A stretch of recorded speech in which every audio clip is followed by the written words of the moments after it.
That should be right. Oh, good day, ladies and gents, wherever you may be around the world, and welcome to Splendid Isolation 107. As always, I'm going to start us off with a bit of a tune.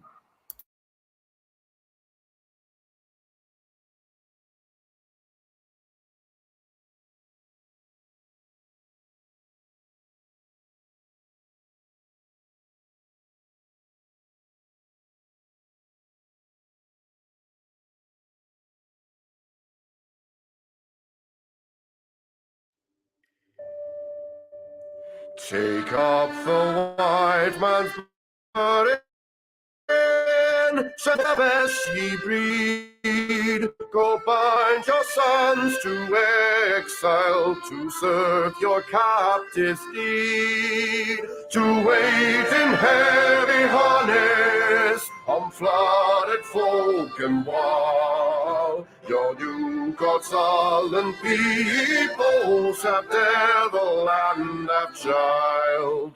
Take up the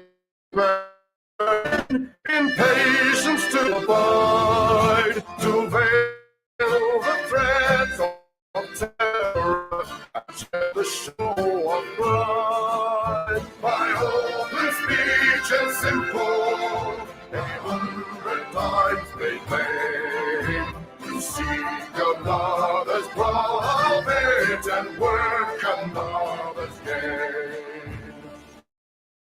Take up the white man's word, the savage wars of peace, fill the mouth of famine, and bids the sickness cease. And when your goal is nearest, the end for all the thought, what's not hidden for all your hopes to loss. Take up the white man's burden, not the rule of kings, but toil of servants weaver, the tale of common things. The ports ye shall enter, ye shall tread. Go make them with your living, and mark them with your dead. Take up the white man's burden, and reap his soul's reward.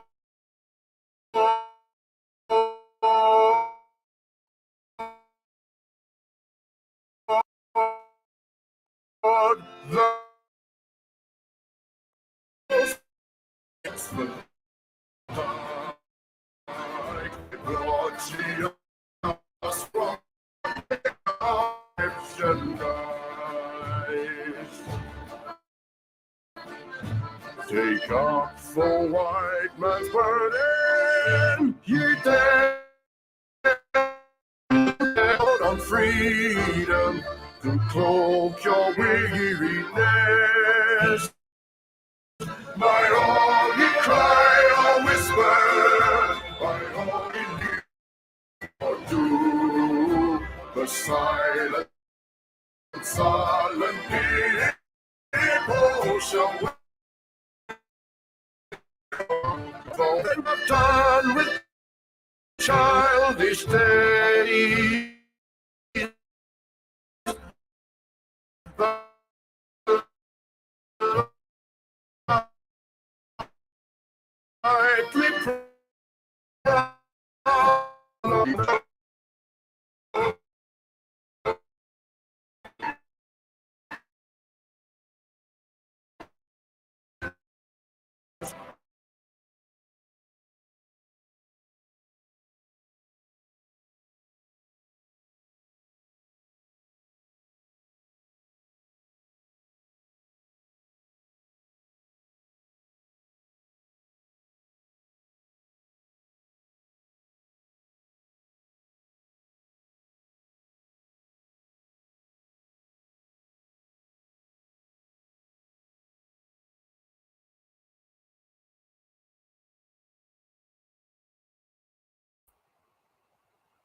Okay, that was, of course, the excellent Chris Gard do go and check out Chris Gard's excellent channel if you like some nice music of various sorts. Rupert August, good day, mate. How are you going? Doing well. How are you today? I'm good. I'm glad I've got at least one guest on the stream at last. But yeah, well, glad to finally be back. It's been a little while. It has been, but you're always very welcome. Lost my train of thought totally now.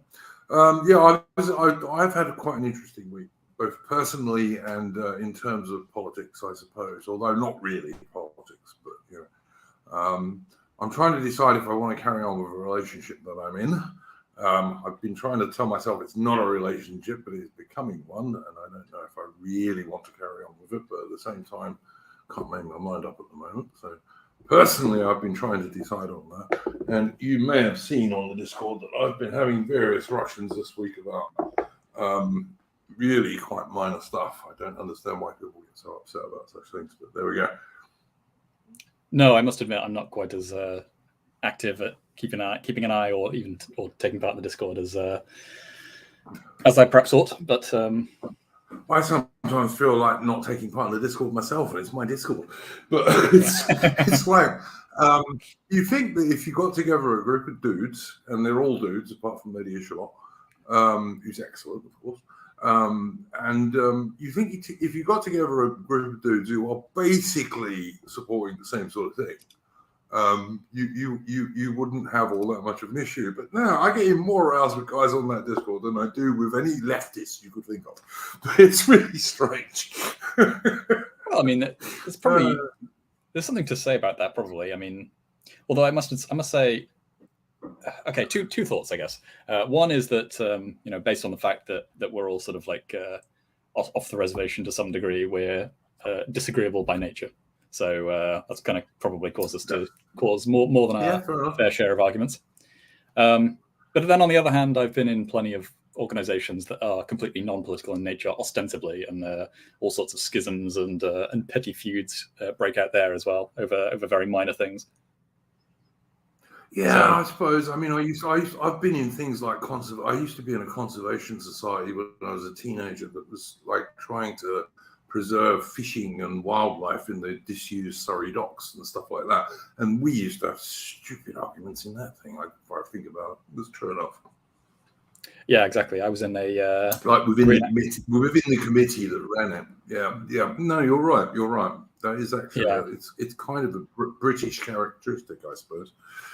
I don't know if it's necessarily universal to all people, or whether it's just some types of organizations with certain types of memberships that sort of make this phenomenon play out. But I mean, from what I hear, it's even worse with women. So I dread to imagine. Yeah, I don't know. I've always tried to avoid organizations that had too many women in them, to be honest with you. I had a lady boss. I briefly worked for BBC Publications when I was like a very young chap. And I had a lady boss at that time. She was in charge of this little office that had about 4 of us in. And she was so petty, it like just confirmed my idea I didn't want to work for women. So, but yeah, although she was a young girl herself, I mean, she was like, I don't know, 19, 20 or something. So, but yeah, you make a very good point there, Rupert. But yeah, I don't know. I mean, to be honest, it was my own fault because I put up something controversial in the Discord that I knew would be controversial. What I didn't think was that everyone would fall out with me over it. But, there we go. Are you at liberty to mention what that is? Or what I have Oh, it was just a photograph. It was just a photograph of a chick with fake tits and breasts. Sorry, Susan, beg your pardon, breasts. Boobies. We're in a bikini, by the way, not like nude or anything. And like, I just got attacked by everyone because I said I'd go out with her because I would, absolutely would. Like, I don't care if I've been out with girls with like bolt-ons, so it doesn't worry me in the slightest degree, to be honest. In the scheme of things. Yeah, is it the old libertine versus I don't know, prudishness, for lack of a better term, divide playing out, or something else? I think it's a bit like that. I don't know. I kind of put it up. I mean, I was actually aiming at one or two people in particular, and other people who I wasn't not aiming at took it badly. And it was, and I said that, you know, this is kind of an antidote to all this, you know, the girl with absolutely no makeup on in the white dress, wandering through the wheat fields, doing that bit from Gladiator, you know, running her hand through the sheaves of corn. It really just was. But because I think sometimes some of us on the right have an unrealistic expectation of modern women. I really do. I mean, I said this is one of those. Sorry, carry on, man. Well, I was just going to say that having that ideal out there is, I mean, women to some extent are paying attention to what's sort of going on in these online spheres, and so you can sort of influence women here and there to pursue, well, to, you know, push themselves in a direction that is against modernity a little bit more, which is I can't help but see that as a positive thing. Yeah, I don't disagree with that. Although what I do really agree with, and like, you know, there's lots of young blokes in our Discord. I mean, everyone in my Discord is younger than me, but then I'm an old bastard. But I always say to young guys, particularly if they say to me they are finding it hard to get a girlfriend, and some of them do, I get quite a lot of messages on that sort of stuff. And I always say, look, go and watch Red Hawk, you know, because he's up to date. I'm not up to date, but I haven't done dating for ages, really. And in any case, the sort of dating I do is entirely different, because I'm not, you know, my son's in his 20s. I'm not looking to get married and have children and all this kind of thing. So I always say, look, go and watch Red Hawk. There are people who don't like Red Hawk. There's quite a lot of people who don't like Red Hawk on the right. Actually, I think he's quite a good bloke. I've done a couple of streams with him. And he's got some good advice for young blokes about actually talking with women. What you then do with that is entirely up to you. You know, I mean, it's like you don't have to do what do they call it? Spinning plates, whatever bloody hell that means. I was always a serial monogamist myself when I was a young chap. But you know, you don't have to use it to get one night stands. You can use it to find a girlfriend. And one of the good things that Red Hawk says that I absolutely believe is true is that you will not find, unless you're extremely lucky, a really good based trad woman. You have to make her that way yourself, or to some degree anyway. Yeah, unfortunately, this is one of those situations where I can't necessarily give that much advice either, because I fall into this very lucky camp. Yeah, well, there you go. If you've got one, that's great. But that's a rarity, as you probably realise, Rupert. You know, because I'm sure that's very much so. This is probably not the first woman you've ever been involved with, because I don't think you're that young. I'm presuming you're like, I don't know, what, 30-ish, something like that. Oh, close enough, late 20s.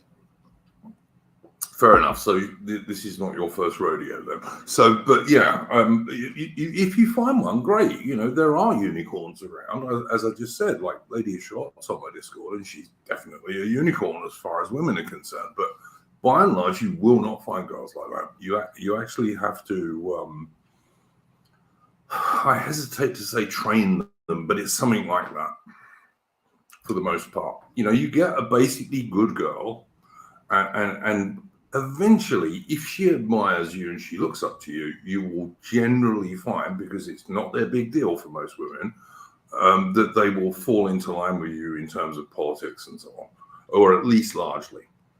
Don't expect to find a right-wing woman straight off the bat when you meet someone in a nightclub or wherever you might have met her, whether it be, you know, some sort of hobby group or your church or wherever, you know.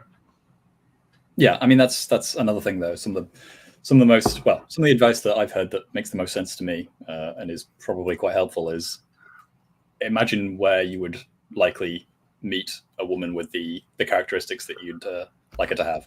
So if you want a woman that is extremely traditional and not just sort of hyper online, then you're probably not going to meet her online, for example. And you're also probably not going to meet her in the club. Oh, I did when I. Oh, yeah. Okay, you talking about nightclub? Yeah, fair enough. I mean, I was watching the AA show. Was it last week when academic agent was talking about this, and he was trying to say, yeah, you could still meet decent girls in pubs and clubs. I don't know because I actually went to a pub of the sort that I don't normally go to anymore. Like I really stopped going to pubs when they banned smoking, to be honest.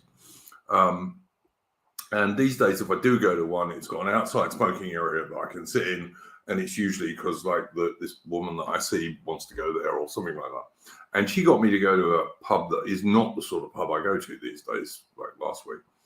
And it was full of overweight women.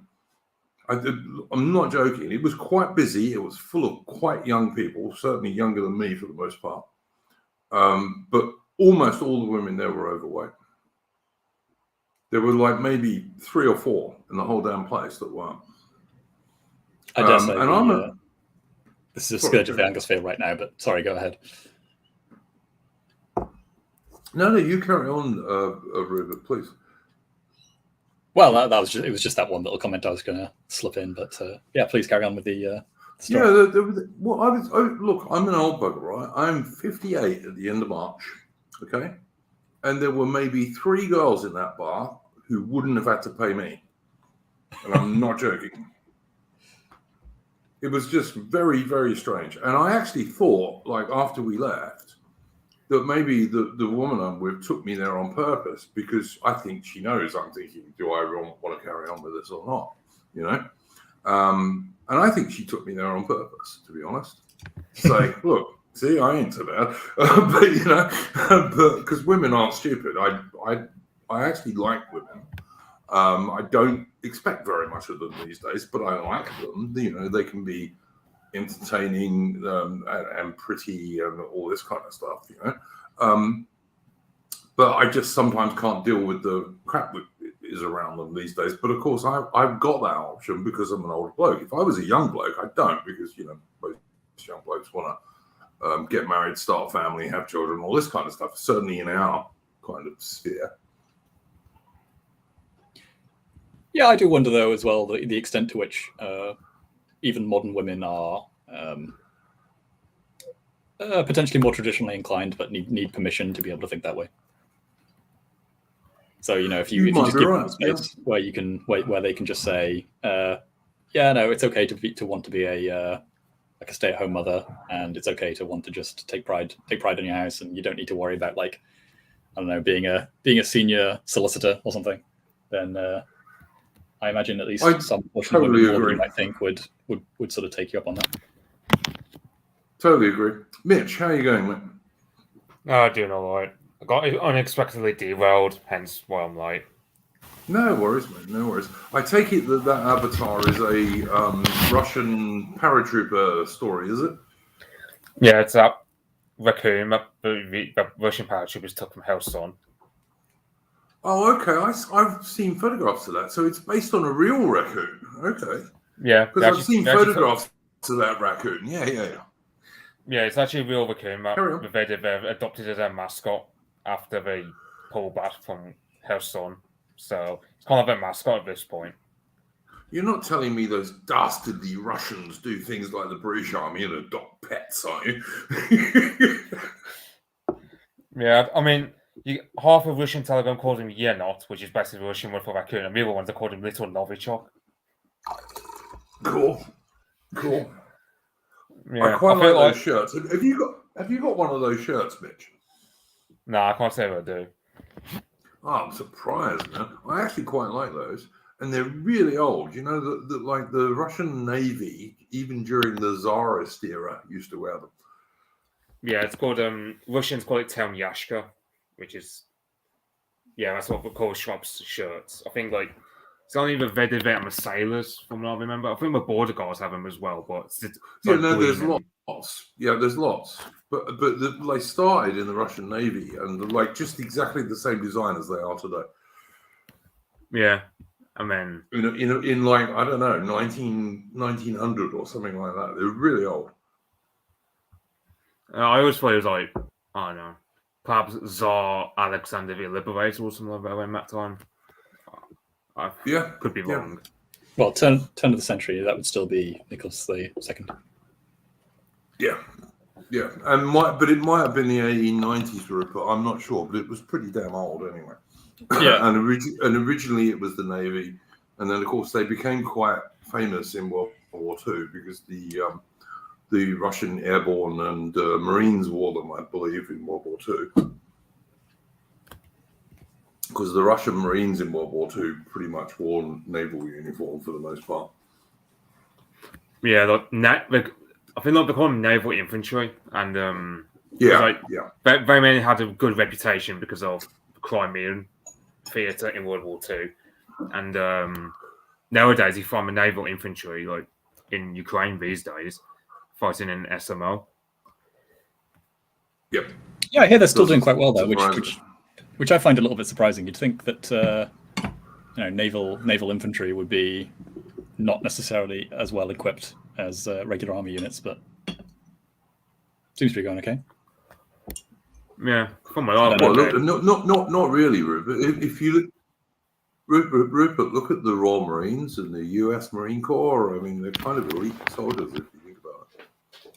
Well, the U.S. Marines at least are a slightly different thing, I would say, because it's its own branch entirely. Whereas I think correct me if I'm wrong, but the Royal Marines are still attached to one of the other branches, are they not? They're either the Royal Marines are the Royal Marines are the Royal Navy's soldiers. Yeah, so still subordinated to the Navy. Yes, but they're absolutely elite troops. I mean, if you look, I have U.S. Marine friends, and like even the most pro-American of my U.S. Marine Corps friends will say that the Royal Marines are at least equivalent to a U.S. Marine Corps recon battalion, which is a particularly elite bit of the U.S. Marine Corps. Or was it made about war game exercise a few years back where, was it something like a few hundred UK Marines managed to humiliate like 3,000 regular army troops from America or something like that?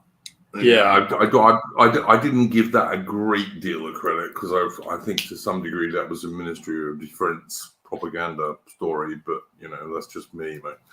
I mean, maybe, but the Royal Marines themselves are absolutely the most elite regular unit in the British Armed Forces, apart from the parachute regiment. They're on that kind of level. They're big rivals, in fact. Yeah, I mean, with the case of Marines, I mean, they're the only ones who do decent adverts these days. I mean, the rest of the army just...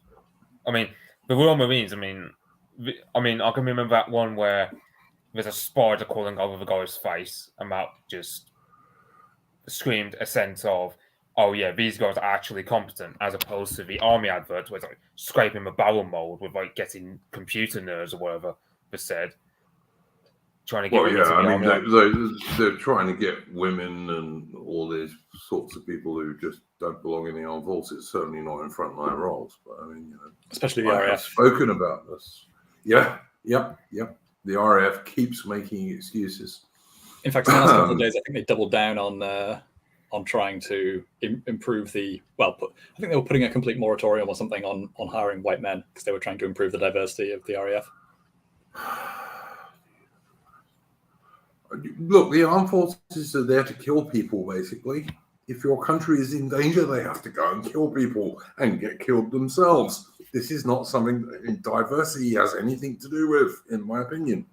Well, so I do wonder if, especially in the case of the US, just because of their hegemonic position, they might have just basically gone too much down the road of assuming that they'd be able to beat anything hands down anyway.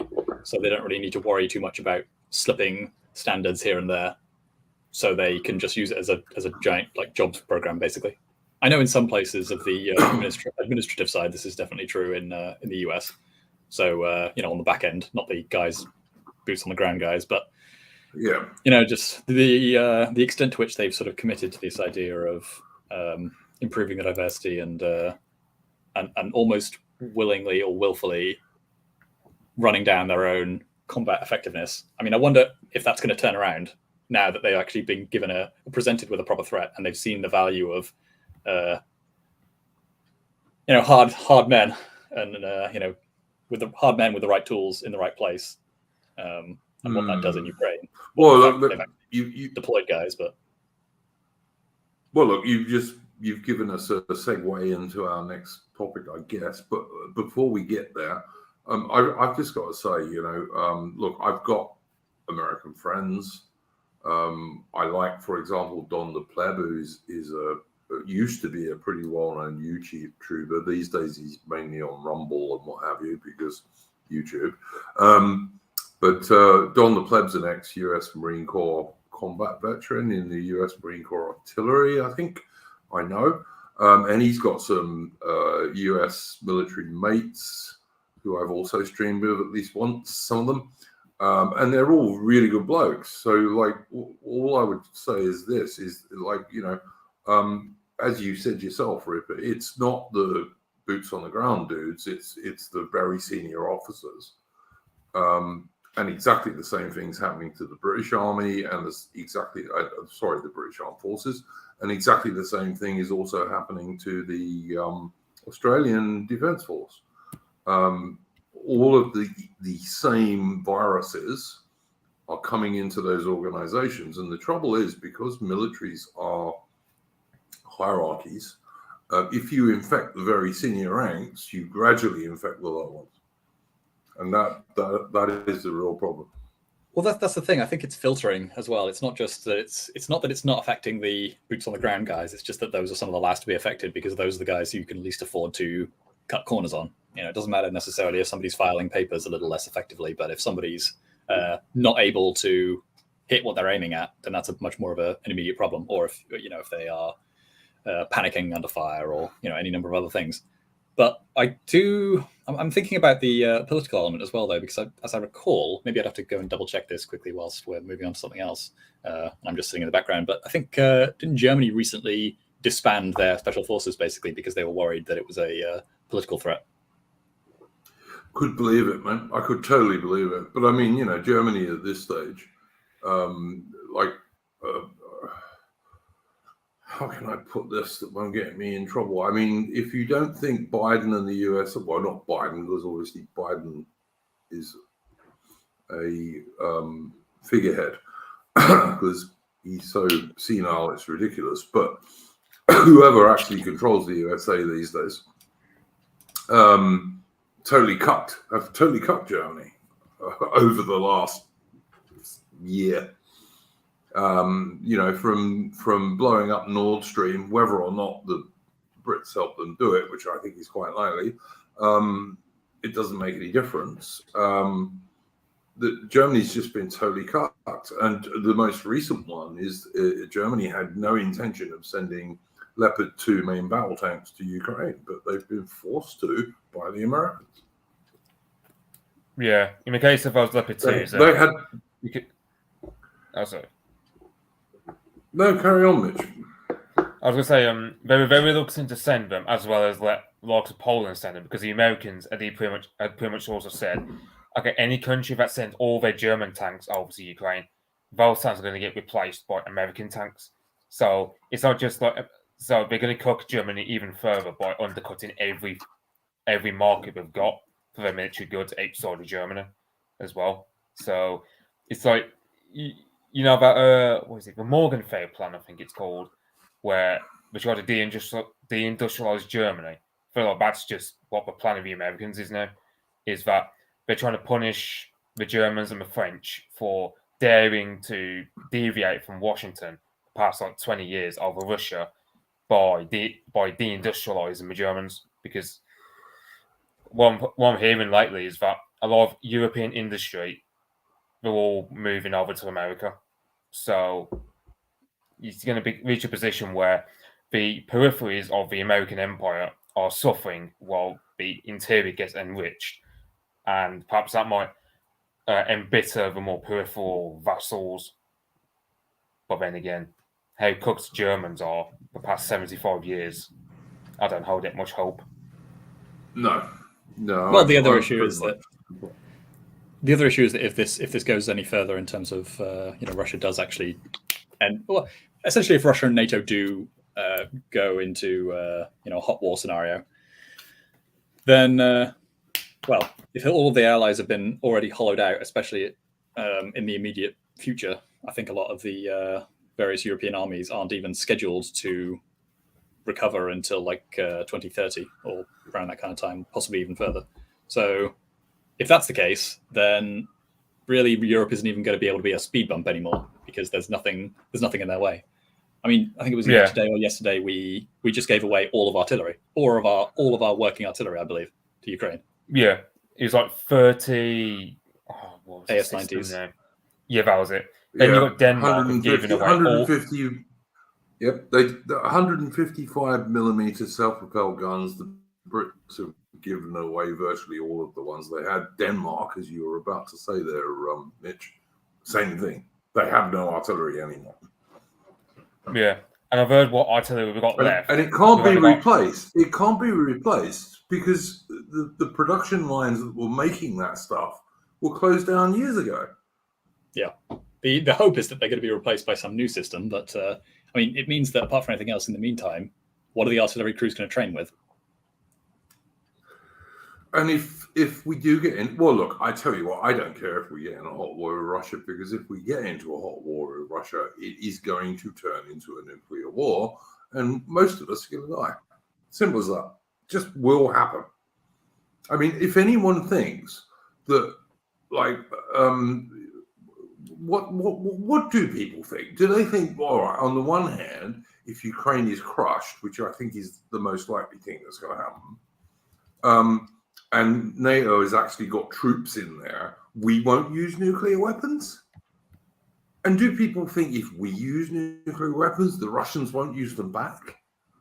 And that the Russians don't have ways of doing this, even if everyone in Moscow and St. Petersburg is dead, just as we do?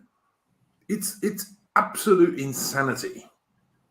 And look, you've got all these stupid young people, mostly young people, I beg your pardon, going around talking about the climate crisis and the whole world's going to end because of man-made global warming and all this bullshit. And it is mostly bullshit. But an actual threat, like NATO kicking off with the Russians and it going nuclear, oh no, that's all right. Who cares? You know, and let me remind any little greenie who might ever listen to this, do you know what? Nuclear weapons kill animals as well as humans. They kill everything. Pretty much scorches. I used to be in the army. You know, we had an immediate action drill. You know, in the military, for almost any situation, you have an immediate action drill, an IA. Yeah, and our immediate action drill, it was a joke, but it really wasn't. From the 1980s, when it was like NATO confronting the Warsaw Pact, our immediate action drill for nuclear weapons being used was to bend over and kiss our own asses goodbye. Because if you start using nuclear weapons these days, that's it, mate. Most people in the world are going to die. Simple as that. And anyone who doesn't believe that is a moron. I'm sorry. Yeah, I find it ironic that in Germany, like the Green Party are the most hawkish faction ever for war with Russia. They even got the foreign minister, I can't remember her name, who's basically saying, "Oh yeah, we're at war with the Russians now." Which, oh yeah, do you reckon she has any real understanding of war, though, Mitch? Like, do you reckon she doesn't have a soldier or had someone shoot her? I mean, I'm pretty sure it's just the thinking really doesn't go much further than Putin is the new Hitler, therefore, you know the rest. Yeah, and there was no nuclear weapons in World War II. Well, until right at the end of World War II, there were no nuclear weapons, and we all saw what happened to the Japanese at the end of World War II.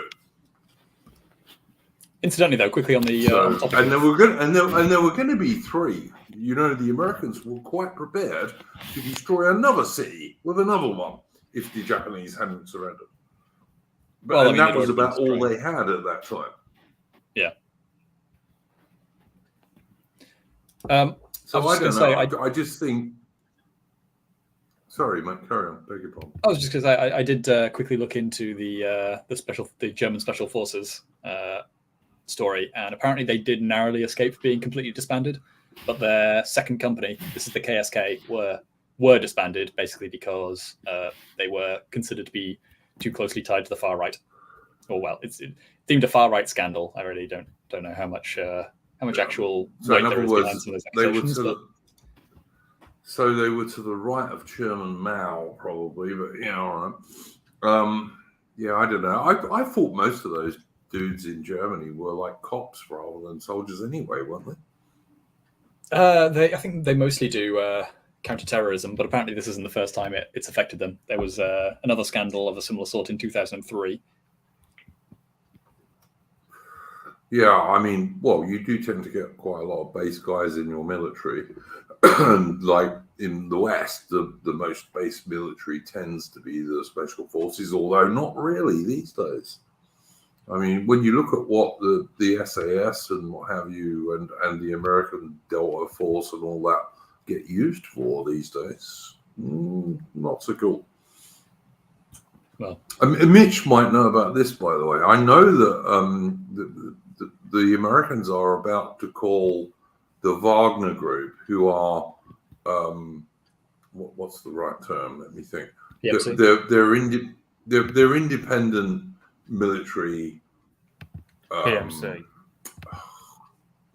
Yeah, they're kind of they're military private military contractors, very much like a load of Brits and Americans are, by the way, and some Australians and what have you, and some South Africans and all this. They're about to be called by America a terrorist organization.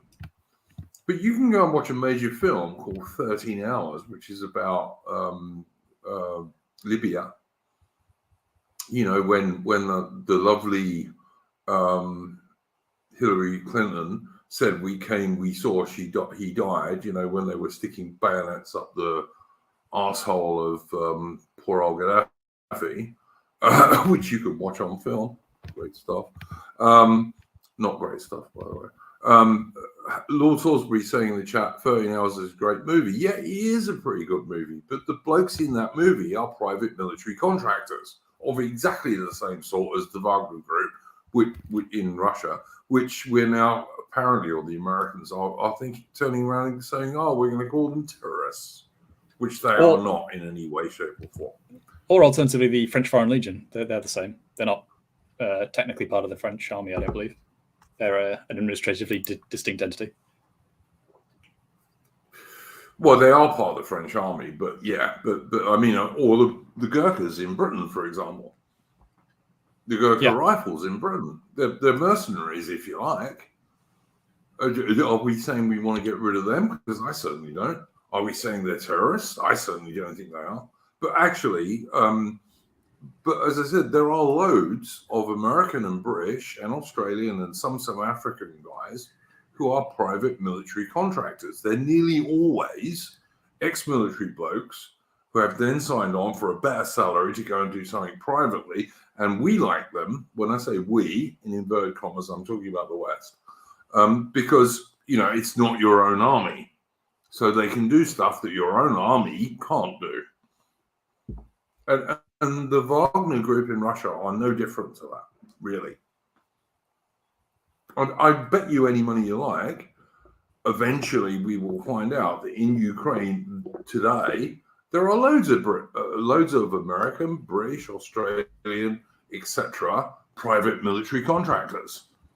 Well, apart from anything else, there was some fellow that was trying to set up a directly analogous group called the Mozart Group, I think.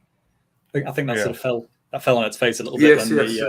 And it was just closed, wasn't it? I think they're going to rename it and try again. But I remember it was a couple of weeks ago. I think the head of it sort of left Ukraine and then started talking about how abysmal everything was there and the conduct of the war, and just basically casting aspersions over basically everybody that he had to work with on his side.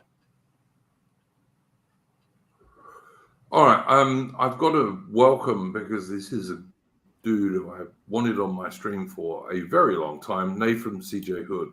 Welcome to you, sir. Hello, thanks for having me on. So sorry I'm a bit late. I got the link a little bit late. I'm recovering from watching Scotland beat England in the Six Nations and a few pints in. So, but yeah, I'm really glad to be here. Welcome. Well, Nathan CJ Hood has an excellent YouTube channel. Please go and subscribe to him. He does lots of stuff about traditional English stuff and British stuff, and I know he also often works with Rupert.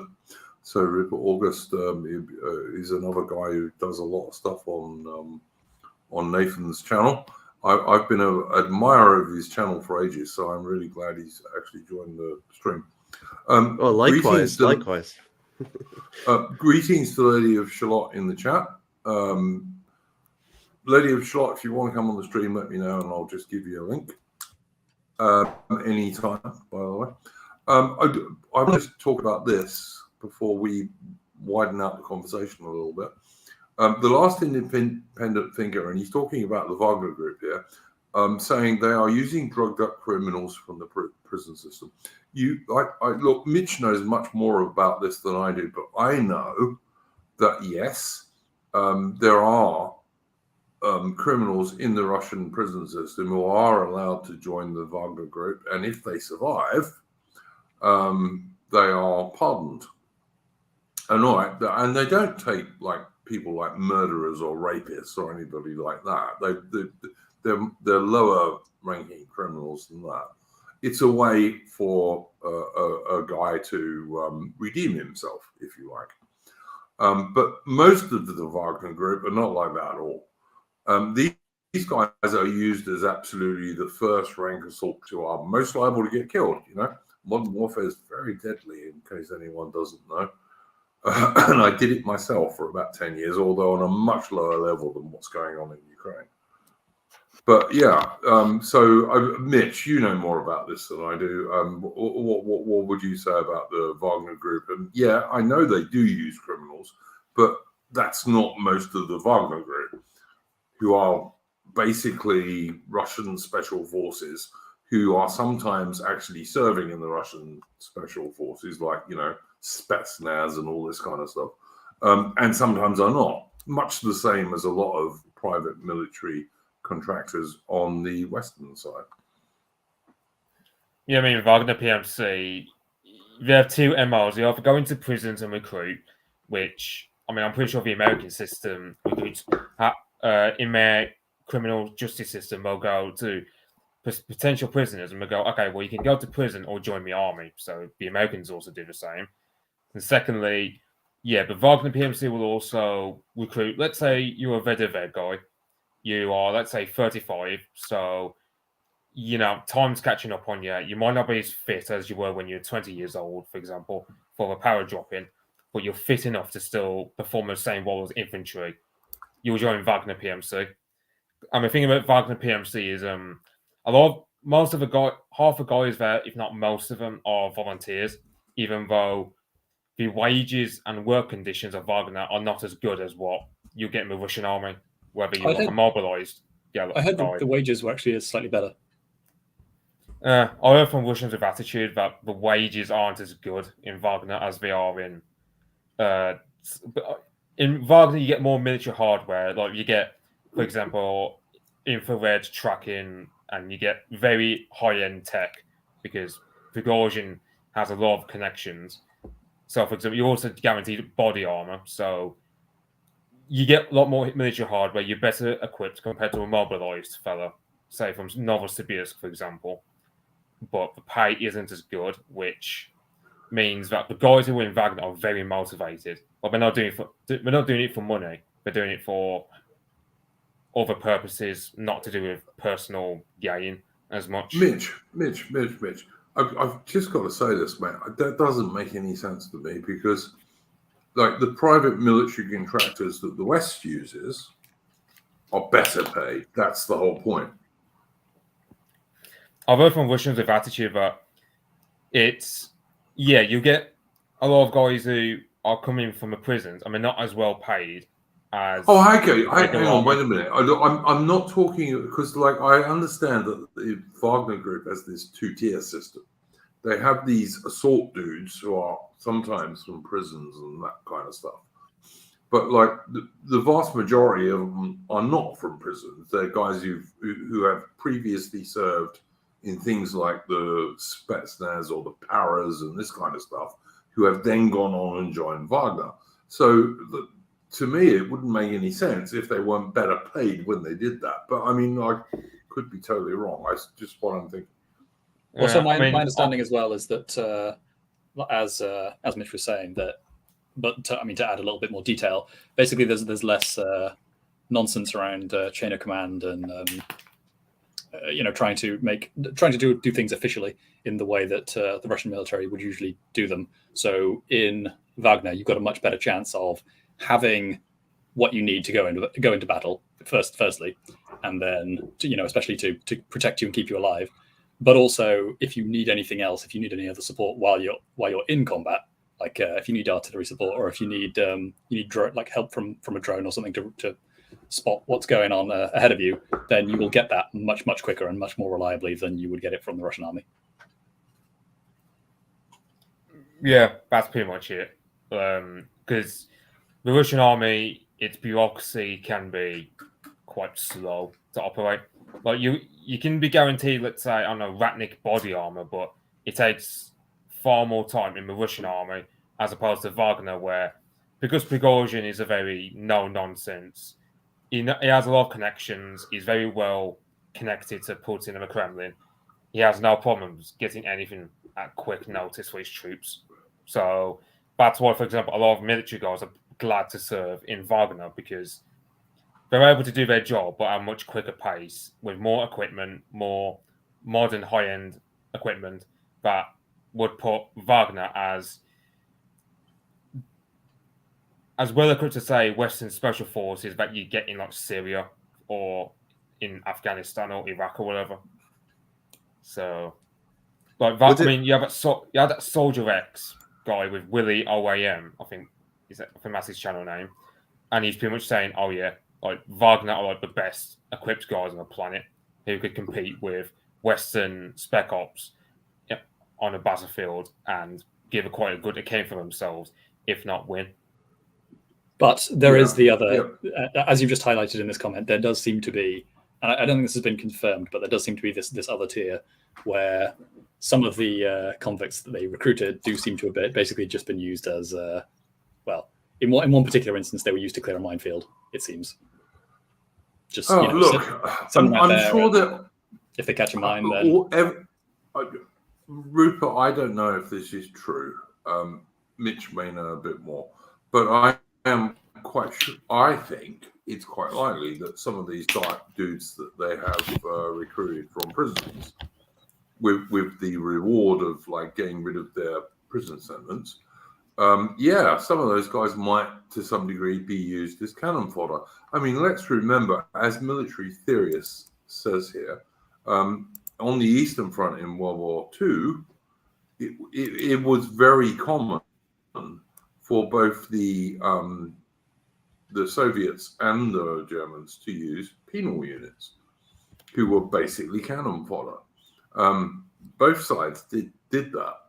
And that probably still goes on. But I think where people get confused is that there's a load of guys in the Wagner group who have previously served in the Russian parachute regiment, the Spetsnaz, and all these special forces things.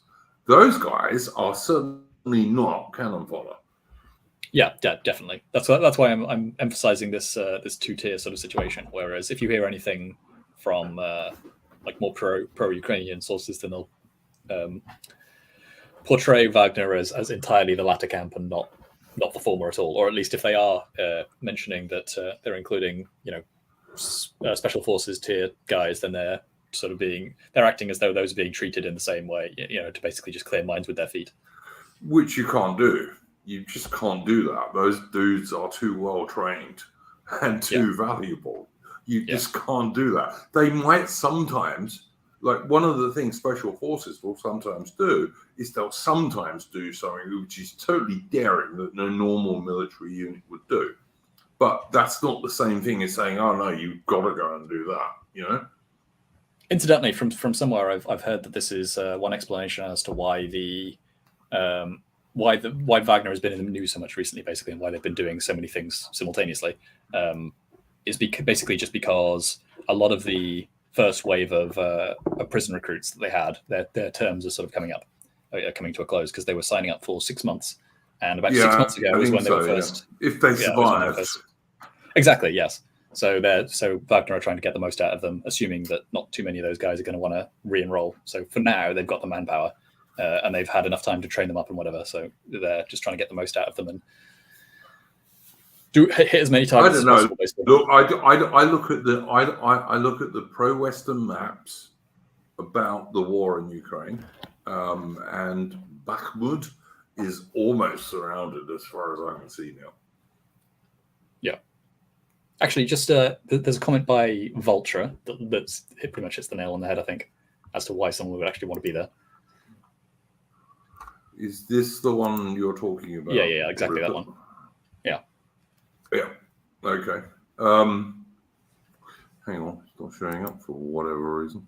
Yeah, there we go. It can just be that simple. Basically just you have exactly what you need when you think you need it, and especially when your life's on the line, then that counts for quite a lot. Yeah, in the case of I mean, look, carry on, Mitch. I mean, thinking about those prisoners, let's say their terms are up in Wagner, but still allowed to come back at any given point. So it's also, you get Prigozhin, for example, they'll go to the guys whose terms have come up, and they'll just do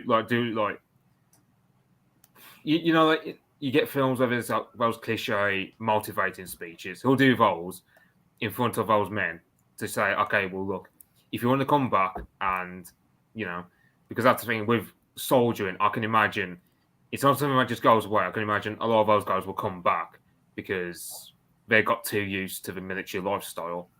Because Russian prisons, so I can imagine it's not going to be a heavy attritional rate between the usual battles near Bakhmut, for example, and them leaving. I think a lot of them will also come back because it's the same with like the American Sniper film where the guy does what, like 3 tours at least. I can't remember. Yeah, but he keeps coming back. People, you like. There's 2 things that happens. I'd say is on the one hand, when you go home, everything doesn't seem real.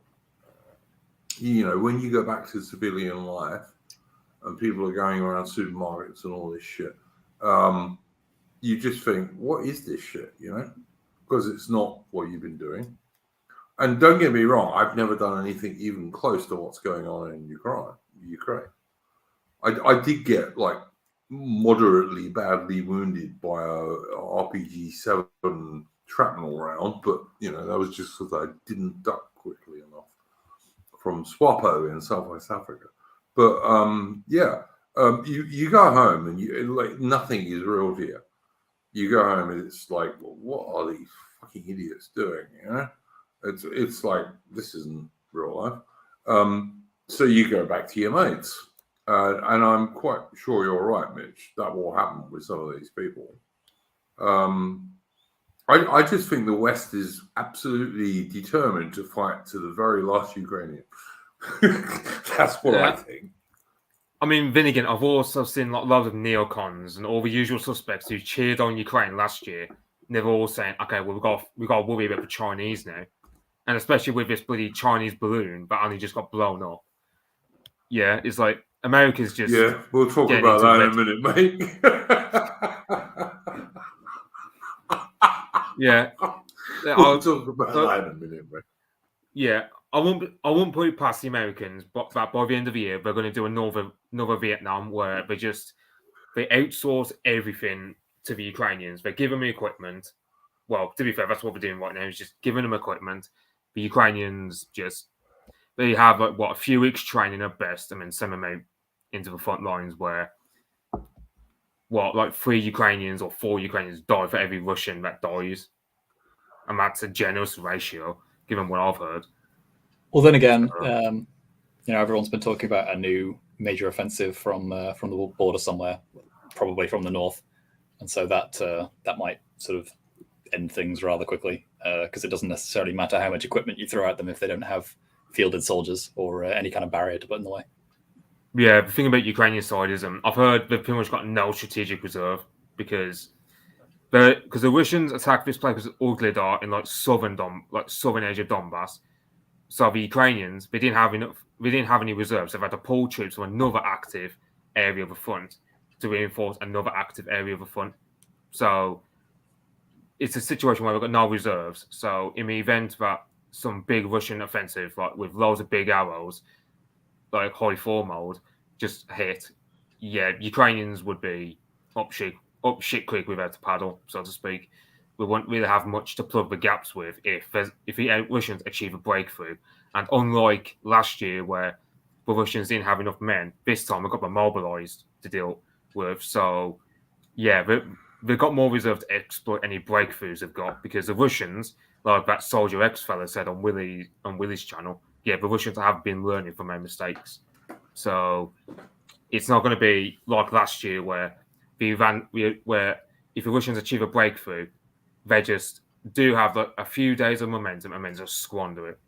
It's going to probably be, because they've actually got Russians have got more reserves compared to the Ukrainians. It's going to be a position where, the Russians will be able to achieve further breakthroughs compared to last year. All right, guys. Look, I want to bring Nathan into this conversation because he hasn't said much for all, and like he's a dude who I've wanted to get on this channel for a long time. But just before that, I'd just say this: look, the Western wars recently, and I honor all the guys who died in them, even think they died for sweet FA. In like Iraq and Afghanistan and Libya and all the rest of it, and before that Vietnam, for Americans and Australians and Kiwis. Yes, I think Mitch might be right. I think the West will fight to the last Ukrainian, like I said. I just I don't understand why anyone these days trusts anything. And like I watched a video 3 days ago or 4 days ago, put out by the British Ministry of Defence, that said the British military is not fit for purpose and will not be fit for purpose for another 10 years. So I don't know what these jokers are trying to do. It's insane to me, to be honest. Well, supposedly going by it's just insanity. Yeah, going by the rate of ammunition consumption between Russia and Ukraine, apparently our stockpiles are enough to sustain us for one day of combat. Yep. Something like that. Yeah, absolutely. We'll be joining the Germans with the broomsticks, I think. Yeah. At this rate, it's ridiculous. But I do wonder if this kind of everybody giving so much tech that they can't rely on their own armies is a pathway towards some kind of united army. But I know you've got NATO, but that's the what EU they want. Wants its army, right? Yeah. So I do feel like it's not an accident, right? These things aren't accidents. They know what they're doing. They're undermining their own armies to force this unified front. But then that is in opposition to the American angle, because America obviously wouldn't want that to the same degree. So what America would much rather is what somebody else mentioned earlier, that everybody uses up their domestic and European supplier stockpiles, and instead everyone just has to buy American. And from that point onwards, the American stuff. Yeah, buys the exactly. American stuff. Yeah. From that point onwards, everybody is just completely beholden to American defense industry, and they get to maintain their war industries and their autonomy, and Europe no longer has even the pretense, even a shred of military autonomy. Yes, 100%, Rupert. I think that's exactly what the plan is. I really do think that's exactly what the plan is. Rupert, you haven't said anything. Sorry, Nathan, you haven't said anything, or not much. Did you have a particular thing you wanted to bring up as a topic? Because that's what I always ask you people on the street. Oh yeah, well, it's a little bit of a kind of more light-hearted topic, Good, but good. I I don't know if have any of you seen the fuss about the song Delilah over the weekend? Yeah, I've heard about it, but I haven't really Yeah. looked into it. I remember vaguely, What wasn't it being essentially banned? Yeah, yeah. So what happened is is this the Tom Jones song you're talking about? yeah, that's right, that's The- right. So yeah, okay. Fair. so the Six Nations started this weekend. People have been looking forward to it. Rugby's in quite a bad place at the moment. A lot of clubs have gone bust, some professional ones. There's questions about the head injuries and lots of people kind of questioning should I be part of this sport. So people were looking forward to the Six Nations. And the Welsh, every time they bring their choirs along and they sing their songs, and one of them is Tom Jones's Delilah. And the Welsh Rugby Union have decided because Why, Delilah? Yeah, I remember that. yeah, beautiful, beautiful. And the problem with this song apparently is it's about a man murdering his lover, and so this is misogynistic. And so the Welsh Rugby Union, in their wisdom, have decided that choirs will no longer be allowed to sing it, and it will not be played on the tannoy at Welsh matches anymore. Which I mean, I didn't actually see anybody singing Delilah there, so maybe it worked. But I just thought, wow, we've really reached a new level when the Welsh rugby fans can't sing Delilah. Jesus Christ. I mean, Tom Jones in the 60s and the early 1970s, and like I say always, guys, I'm an old bugger. I was born in 1965, so I have some vague memories of this stuff. Tom Jones was the biggest pop star in Britain in his day for a while. He really was. And Delilah was enormously popular.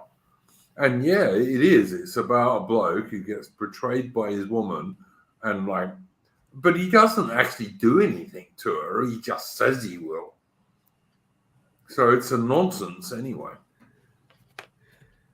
I mean, there's a little bit of extra story to this. There's a bit of misdirection here because the chief of the Welsh Rugby Union has been accused of misogyny, racism, homophobia, and driving his employees to suicide. Right, so he's got all of the boxes ticked for being a terrible guy.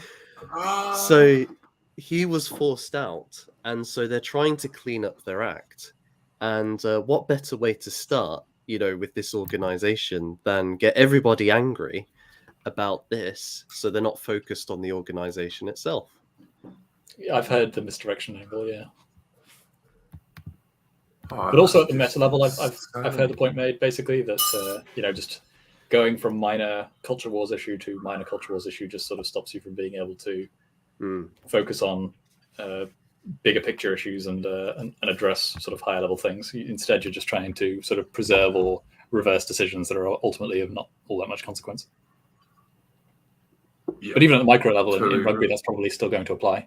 So if they decide to slip in a few more changes under this new leadership, whilst they've still got the screen from banning a song that everyone loves, then there's not going to be as much of a spotlight on it. I mean, that's a good point, and I think it seems like an abrupt thing, but actually this has been the trajectory because for years now they've been doing. You used to get man of the match; it's now player of the match, right? And can't say man. Can't say man. No, even if all the players are men, you can't say man of the match. It's player of the match. And there's a big push to get more women into rugby and so on. So I do wonder if this is just the groundwork's already been laid for a lot of this stuff. But there won't be true equality until we can watch on TV women too getting bludgeoned and having their face pushed into the mud.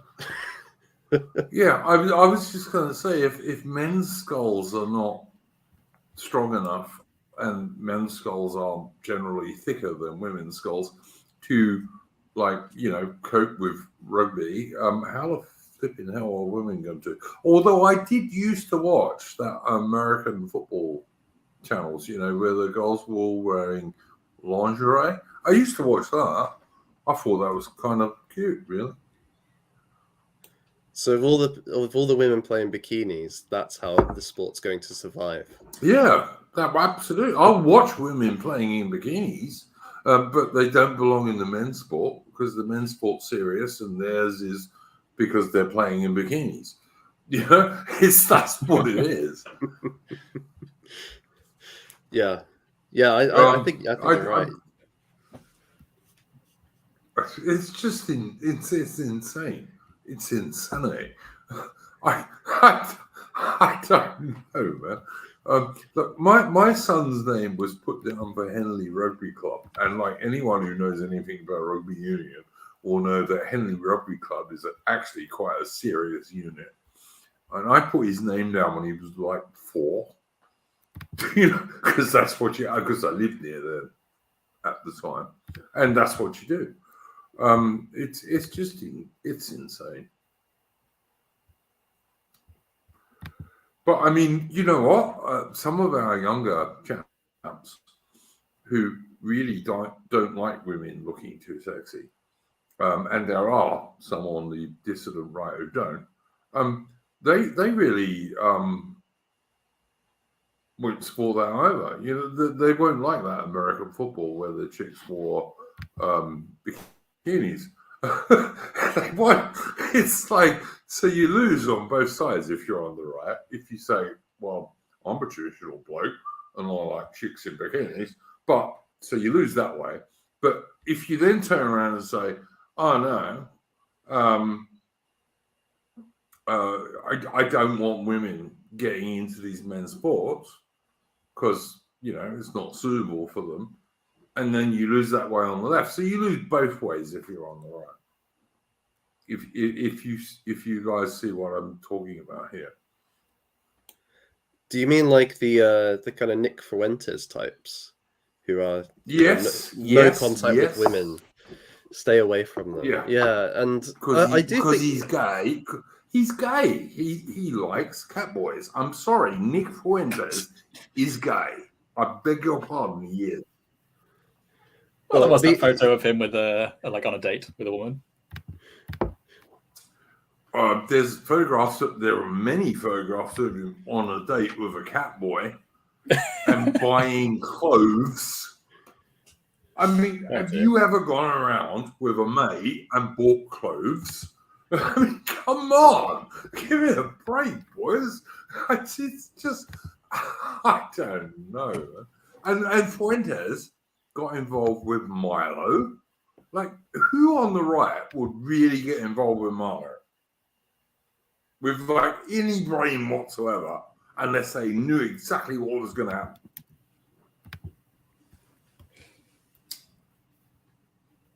No comment. Would anyone? Exactly. Jules Roy, who I believe is a Frenchman, and I'm not going to hold that against him, says women's volleyball is the most popular sport to watch in prisons. Actually, isn't that rooster the Wallonian flag? Something like that. Yeah. Belgian, maybe. I'm not sure. Yeah, it's Wallonian, which is like the French half of Belgium. Yeah. Alice Lindell and says Flanders. Yeah, Flanders. Okay, well, I mean, obviously, Belgium is half French and half Dutch, so there you go. I'm not sure it was the best British idea to create Belgium, but there we go. Which it was a British idea to do, mostly. But yeah, anyway, there you go. What was the original comment before that digression? Women's volleyball, the most popular sport to watch in prisons. Yeah, I can believe it. It reminded me of what was it? Women's tennis as well. There's much truth. With those cute little dresses they wear, and yes, it's the groaning as well, right? Yeah, that's what I've heard. Yeah. Yes. Oh, the groaning when they hit the ball. Yeah, I remember. Mitch, who was that really pretty Russian girl who was like a very good tennis player, but she never won much. But she was absolutely drop dead gorgeous. Maria Sharapova is the only one I know. Yeah, I think that's the one I'm thinking of. Yeah, I think that was who I was thinking of. But yeah, but you know, guys.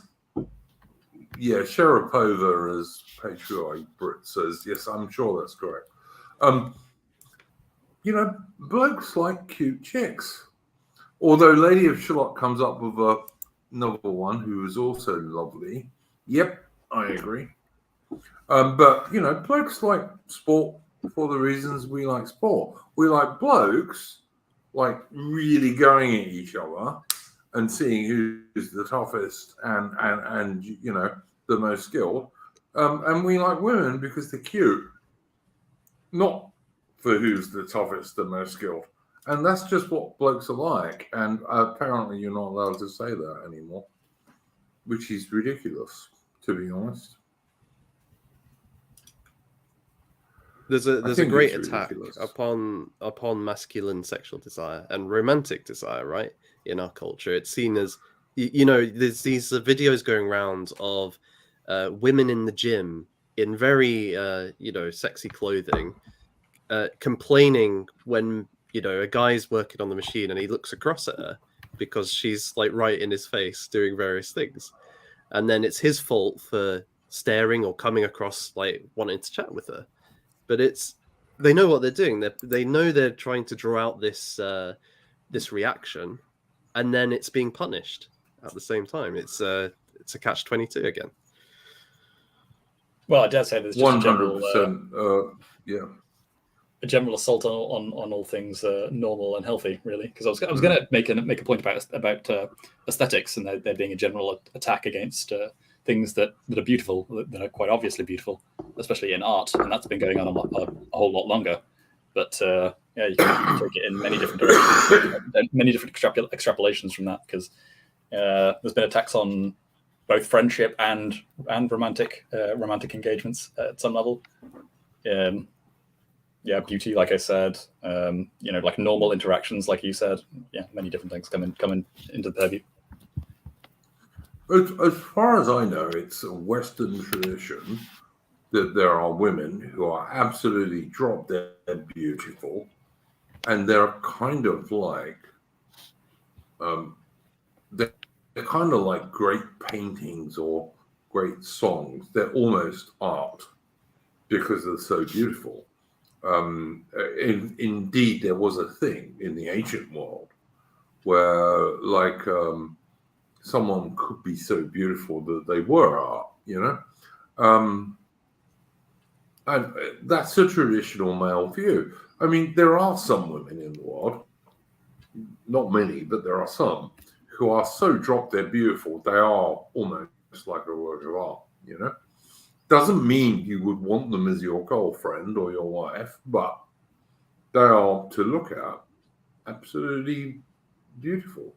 And there is all of the modern Western gay thing, you know, gay American empire thing, is totally against that, because they want us all to be the same. They want us all to be the same.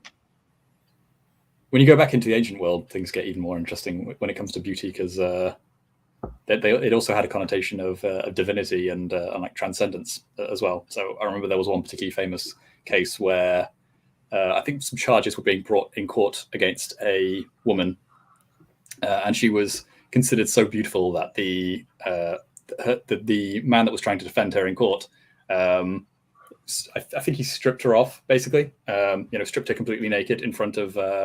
Yeah. I remember. I think I know what you're talking about. Yeah. And their decision was she was a courtesan in Greece, wasn't she?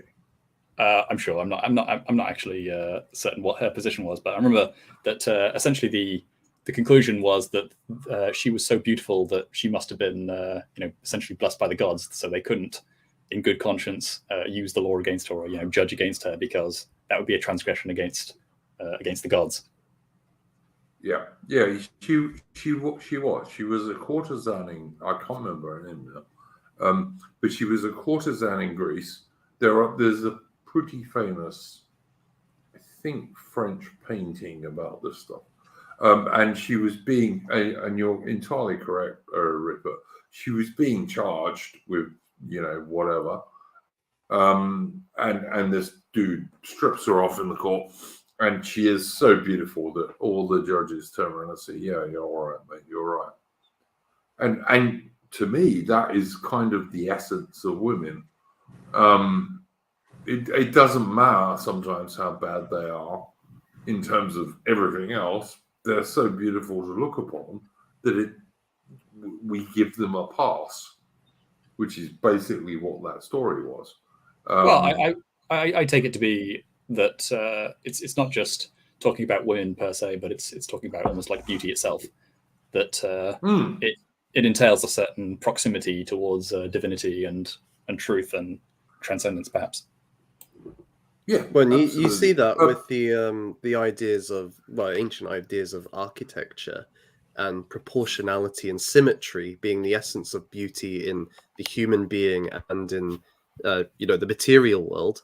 Da Vinci kind of presents this with Vitruvian Man and the symmetry of that individual, and so and that's tied in with cosmic harmony, order, peace, and so on, and the hierarchy too. And I think when you understand that kind of metaphysical framework, then when you see our culture, which elevates somebody like Lizzo, as peak femininity of some kind, it's a direct attack upon the beautiful, the ordered, the right, and by the right I mean just the kind of cosmological right, the right order.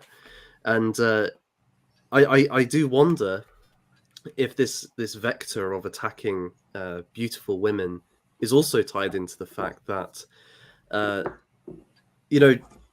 to appreciate a woman's beauty, or for a woman to appreciate a man's beauty, that's a personal relationship, and we live in a bureaucratic kind of model which runs on abstract principles devoid of the personal. It tries to eliminate what would they call it, personal prejudices from it running.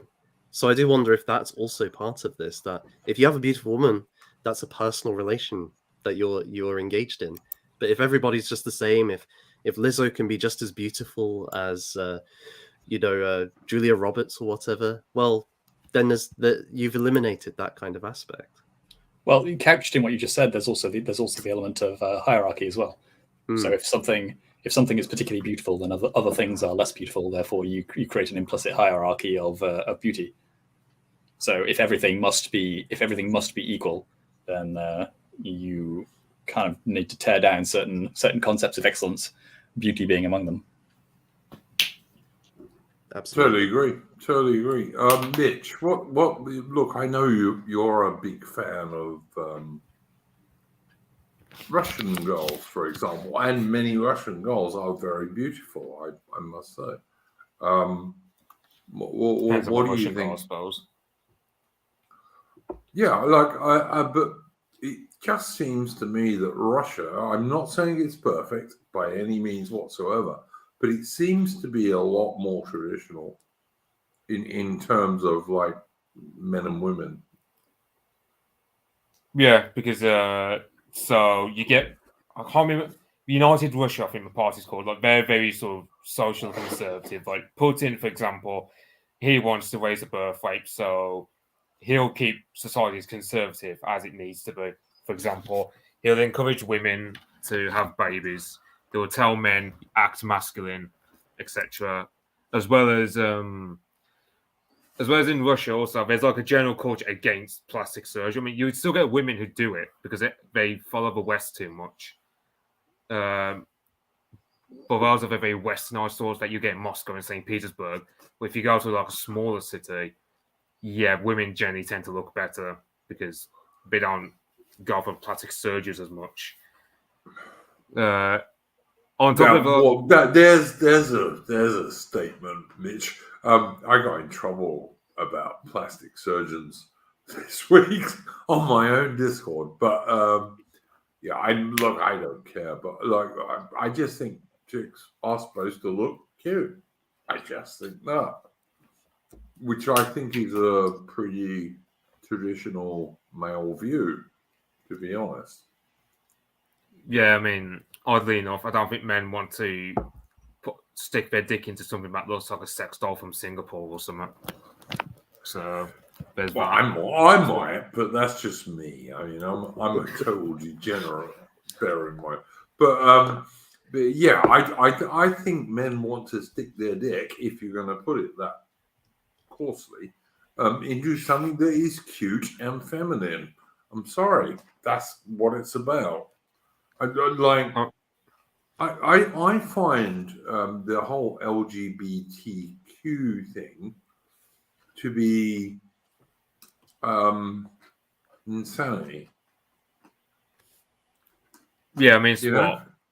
Like, for example, you won't be aware of this, but like, there's a game out there called Last of Us 2 where you get, for example, this one female character who is, I think she's a lesbian, and she's also got the build of a man. So she's like 6 foot, and she's got the build of a like. Is that Abby?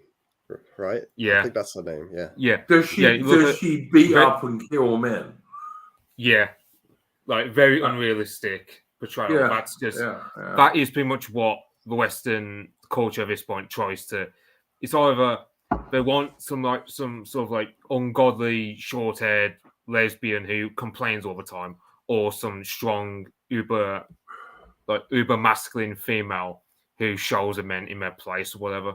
But look, Mitch, the realistic story is, and even Western feminism has accepted this because of the I can't even remember what it's called now, but there is a system in America and in Britain, and probably in Australia, where like any woman who calls the cops, the bloke gets chucked out of his own home, even if he paid for it. All right. Because any bloke, doesn't matter if he's 5'5" and his wife is 6 foot, can beat up any woman. And this is actually really truthful in the sense that any 5'5" man can beat up almost any 6 foot woman. But they have this system. I can't remember what it's called. It started in America, of course. And it's certainly in Britain, and I'm pretty sure it's in Australia. You can be in your own home that you paid for, getting a row with your wife, and it's even getting to the stage these days you can do such vile things as shouting at her or slamming a door on her, and the cops will arrive and chuck you out of your own home because the woman didn't want you there. But that's all right, apparently. That's okay. That's good. Doesn't matter if you got kids. Doesn't matter if you haven't got kids. You're gone because you were rude to a woman. This is the whole reason why. Like, there was a bloke recently fined in a British court for wolf whistling a woman in the street. Give me strength. But yeah, no, we're not in a sick society that's like dying. We're not. We're really not. I mean, but you look at this society. I mean, for example, I know guys that in my year of college, for example, they'll go, yeah. Like, for example, they'll say they're going to emigrate, and it's not just because of like economic stuff, but it's also they say, yeah, the dating pool in this country is completely lost. So that's just like a black pill demo Swanee for you on that one. It's just like a lot of guys I know, they're just giving up on English women because either they get too much into like plastic surgery or, you know, just make themselves look really fake to the point where you doubt they're even human at some point. Or, you know, they might have attitudes which you just really don't want to deal with. I mean, like, you get some women who are like, you know, salt of the earth, but like that's a problem. Is like not enough of those women for all men that actually want a decent woman. So that's kind of like the situation. Whereas then you also get, but then it's also you can say, well, the men also make it as bad because the women, for example, on OnlyFans wouldn't be the way they are if the men didn't support their habits. So it's like 100%. on one hand, women. Yes, 100%. Yeah. So it's like on one hand, yeah, women in the West are pretty much terrible at this point, but then so are the men who pretty much support their habits, like who will just clap like seals at everything pos that they do. And then of course that leads. Don't disagree. But then there's also the argument of like, let's say a guy like me who say what. Let's say, because I mean, I keep saying in this discourse there several times. I like in terms of women, I'd dump English girls for like Hungarians or Russian girls at this point. Then I'm pushing the problem even on. So it's like it's one of those things where, let's say you're an Englishman like my age, you just kind of shitting yourself in the foot regardless of what you do. Because if you abandon your own women, then that's kind of indicting of your own country. Yeah. But I don't know. I mean, like, you know, I abandon lefty British men. Absolutely. So I'm not sure. I see exactly what you're saying, Mitch, and I don't disagree with you. But I'm just thinking, like, there are loads of blokes in the UK who I just think, like, I'm not going to have a drink with you, mate, because I'd end up punching you in the face. Women, I'm not inclined to punch women in the face at all. Although I did love that scene in The Way of the Gun, the film, which was cool, with the mouthy woman. But yeah, you need to go and look that up, guys. But anyway, yeah, I don't know. I think there are still good women in the UK, but there are less good women in the UK than there are men. And we're a minority these days, I think. You know, good Anglo-Celtic men, I think we're a minority these days. There's the argument of... Oh, sorry. No, carry on, mate. I was supposed to say, on one hand, there's the argument that women will follow the men. So, for example, let's say a guy in this sort of scene we're in dates a girl who's a complete normie. The girl will eventually gravitate to be pretty much the same political opinions or whatever, or at the very least, like, have a similar worldview to like the likes of us. But then there's also, okay, well, given the way the West is going, where the culture is becoming increasingly politicized. So, for example, I can't watch something like The Last of Us without having gay sex shoved in my face. Oh, you know, yeah. For example.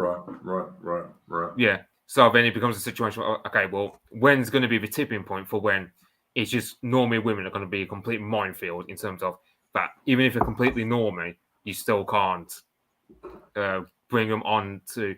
Like, you can't bring them fairly naturally to our side of things because the culture is so permeated with everything we hate that it would just be a complete minefield trying to get a woman willing to sort of go on a spiritual journey to our side of things through the medium of a man.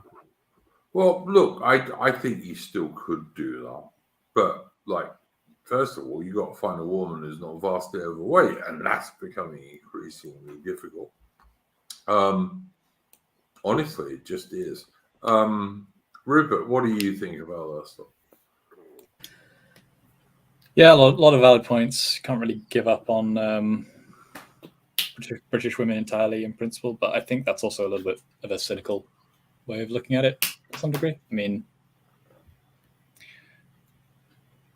you sort of just meet someone who you fall in love with, and overanalyzing it too much is probably going to ruin the magic. But she ain't going to be overweight, Rupert. I'm sorry, she's not. We're blokes. Well, yes, I mean, just on the attraction level, that's going to be difficult. But yeah, I mean, love is what it is. So you can't just sort of analyze. You can't always necessarily just analyze what decisions you should be making in this regard, because you might miss out on something that would have been very good. I all wonder right. if there's an opportunity though at the same time, in terms of if it seems less likely that it's possible to have a relationship. I think that's the time that many young men can focus on serving a higher principle or doing something which matters when they're not tied down. Because once you're in a relationship and once you have a family, it's much harder then to really engage in political activism or trying to change things, because you've got other commitments, you've got other responsibilities, and that's quite right. But before that point, you're the best kind of person to be doing that and to really commit to it. So I do wonder if, although it's not a great situation to be in, actually not having as many options kind of then gives you the free license to really pursue making things better. Yeah, I mean, that's the sort of monk option, which I don't necessarily see as exactly aspirational. I think you should probably always be trying to move towards family if you can. I'm not saying like don't actively stop yourself from going on a date or something. I'm more saying like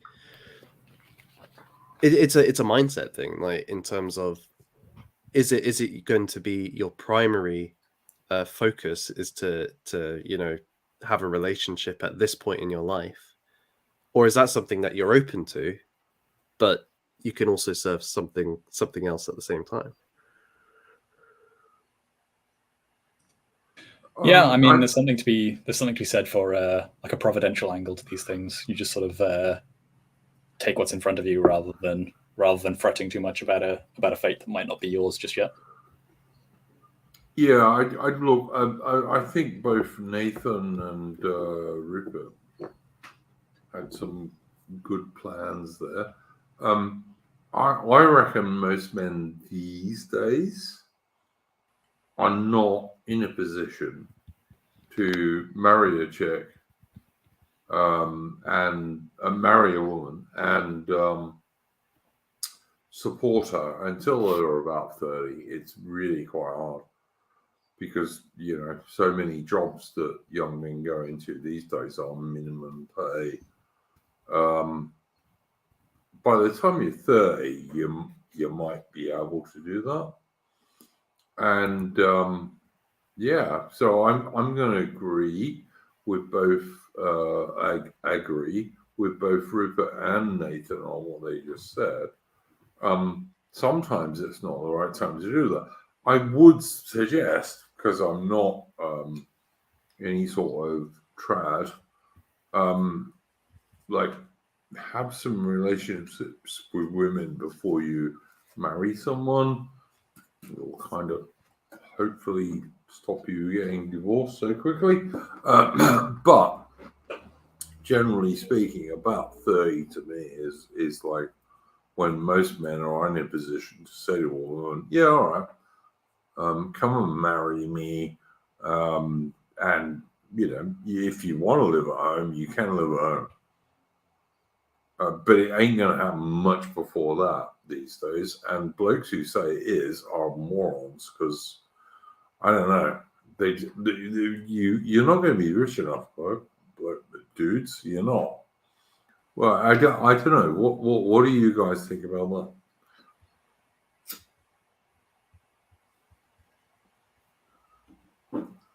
I think you're right that the wealth angle is a key point, because typically women are looking for a man who at least earns the same, if not more, than themselves. And given the current 100%. right, and so and to provide for themselves, for the family, so on and so forth. And in the current system, as you said, many young men not going to be able to have that until they're 30 or so. At the same time, you're actually seeing the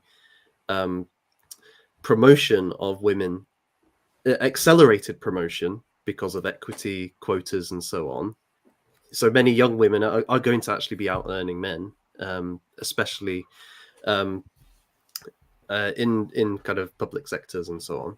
So I do think it's a difficult situation for many young men, and I know Praise of Folly's spoken quite a bit about this in the past as well. Yes, yes. So I think you're right on that, and that's why I feel that it's important that young men then can use their energy in a productive way and focus on fighting what they can and participating in this kind of sphere as best they can. But as Rupert said, I do think there is a place for love. So maybe there is one young man might get a rags to riches ending, but in general, it is going to be very difficult. Yeah, it's a bit like the old fairy stories, the princess and the prince, isn't it? Or the princess and the frog, perhaps. Yeah, the prince. Well, yeah, absolutely, it is. It's like these are exceptional circumstances rather than what normally happens. It used to be the case, even not so long ago, like even in the, I don't know, 70s, 80s, where like a bloke could, he did whatever he did. He might maybe have done a degree, or he might have been a skilled tradesman, and then he can support a woman and a family, and women wanted to do that, but we're in this insane position these days where they don't. They want to say, "Oh no, I don't want to get married or have children. I just want to earn more money and have loads of cats." I just don't get it. It's weird to me. I mean, you guys are all younger than me, so maybe you've got some idea what's going on here. Me, I just look at it and it's insanity. I mean, I've come across girls who just say, "Oh yeah, I'm just going to go completely childless and just going to raise loads of dogs." Like they're just like I don't know. They find like an Instagram clip, for example, of like some dog farm in Costa Rica or whatever, and just go, "That's a life." So they want to outsource every maternal feeling they've got to non-human children, basically. Which is why do you think that is? Probably because easier. On one hand, yeah, a lot of girls will have, like, let's say, because I can fall into this like sort of trap of like, oh yeah, sometimes being misanthropic, but then on the other hand, it's also on one hand, it's looking after children in our culture is frowned upon these days because we just turned the really negative traits of individualism revved up. Well, we just, I don't know how best to explain it. Well, yeah, I mean the social angle is quite important, and like I said earlier, I reckon that there's a good portion of women who might otherwise stay childless or with only like one child, who, if you give them encouragement and basically say, no, I would actually quite like a large family, then they'll come along with that, because usually that has been something that's been pushed more on the female side, and so I imagine the road is quite smooth for women to like readopt that if you just give them permission to and give them. If you can get a woman to accept that in the first place, yes, I agree, August. But that ain't that easy.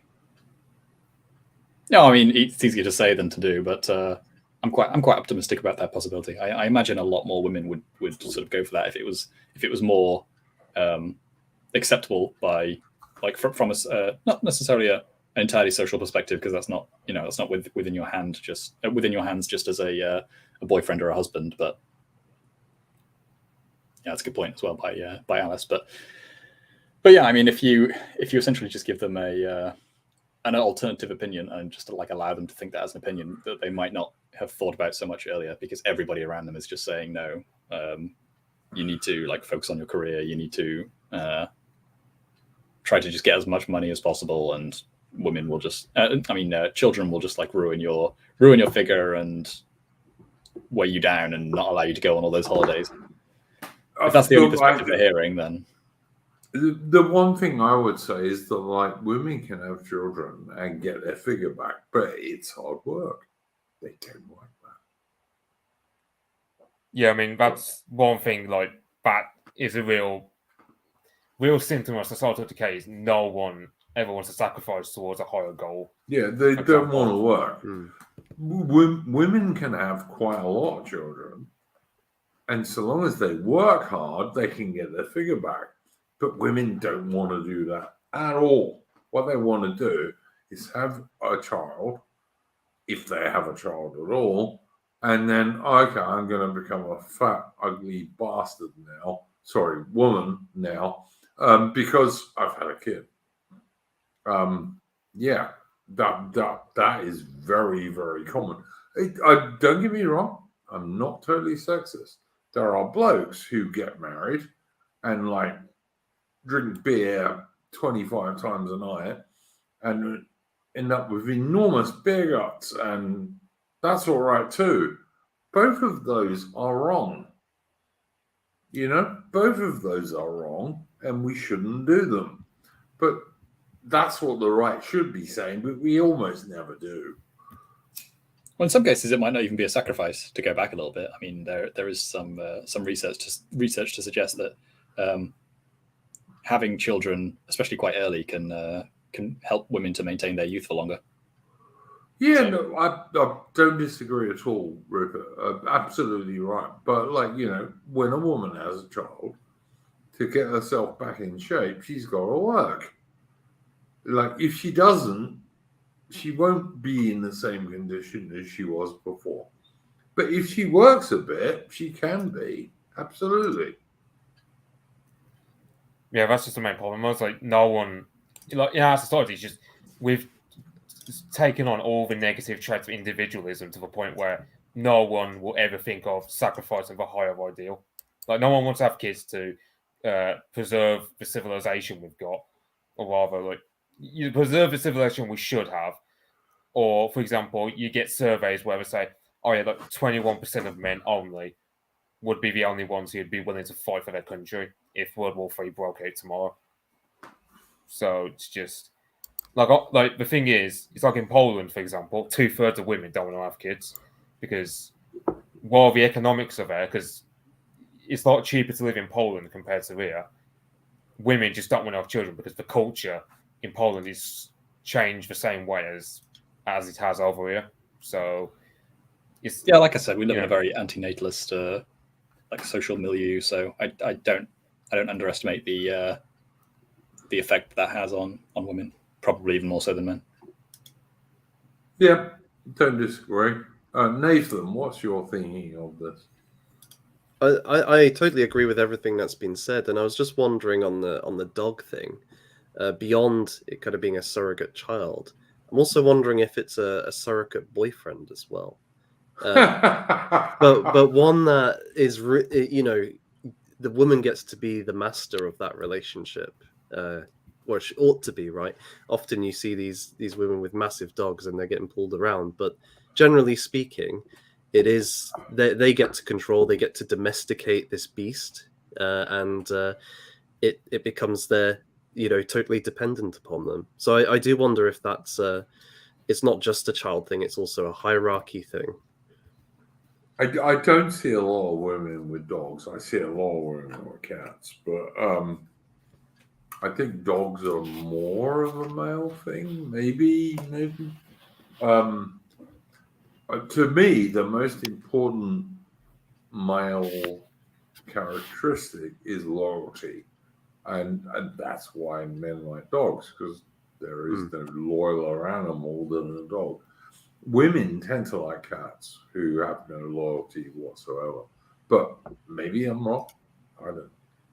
I mean, I totally buy that in terms of, well, generally, but just kind of the areas I move in, it's mainly dogs actually, which is quite interesting.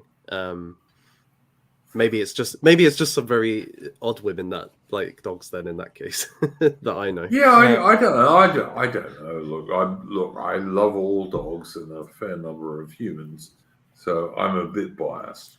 I do like dogs. Dogs. I mean, with single women who have dogs, it's mainly like the likes of pit bulls and Rottweilers. That's what I was thinking. Yeah.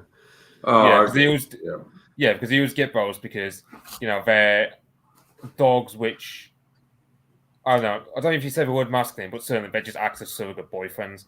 Like if you get these women who, on one hand, act in a very sort of what's the word? Misandrist, I think is the word for it, like just hating on all men, and because of that, they'll just get like a pit bull who just acts as like a surrogate for what they deem as like a real masculine man they want in their life, and then while saying women will just, for example, because they've exported all their sort of romantic feelings onto a pit bull, for example, they won't bother disciplining him when said pit bull attacks other dogs as well. I'm not totally anti pit bull. I think there are bad owners and not many bad dogs, to be honest. But that's just me. All right. The final thing I said we would chat about on this stream was if the collapse comes, and many of us are hoping for the total collapse. If, for example, Britain by that stage is 45% Anglo-Celtic, what good is that going to do us? That's the final thing I'd like us to discuss this evening, unless anyone else has something else to come up with. Well, quality and organization always trumps quantity, so that's something to bear in mind. So you can have an advantage in terms of being more organized, and then hopefully being just better quality in terms of like a more robust, more disciplined, more efficacious, if that's even the word, individual or group of individuals, and you'll be able to punch far above your weight, just in terms of sheer numbers, compared to sheer numbers, I should say. All of that I agree with, Rupert. Not sure it would apply to Britain in that situation, but I totally agree with what you say. Dudes, what do you think?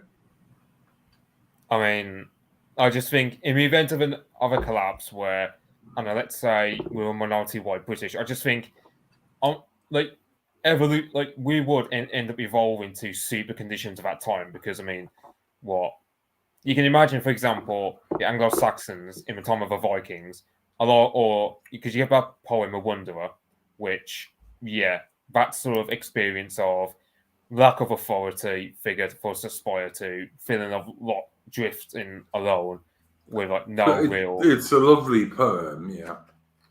Yeah, like that sort of that sentiment to have where you feel that there's no authority for you to really obey because you see them all as not worthy of your loyalty or whatever, or in a collapse scenario, because you can imagine, for example, when the Vikings took over, a lot of these Anglo-Saxon warriors were just feeling adrift, but eventually they would have banded together at some point, perhaps on the side of Alfred the Great, for example. So I just think... we kind of kicked their ass in the end, but yes, we did. Fine, yeah, I agree, Mitch. Yeah, I mean, so I just think if in events of a scenario like that, I think we would just naturally evolve to do well because we've got that home advantage, and generally, I mean, it just seems to me like I don't know. I don't explain it, but it's kind of similar to Rhodesia, where we might be a minority, but we can still organise pretty effectively compared to other groups out there. Perhaps I'm underestimating, let's say, other groups beyond the blacks, but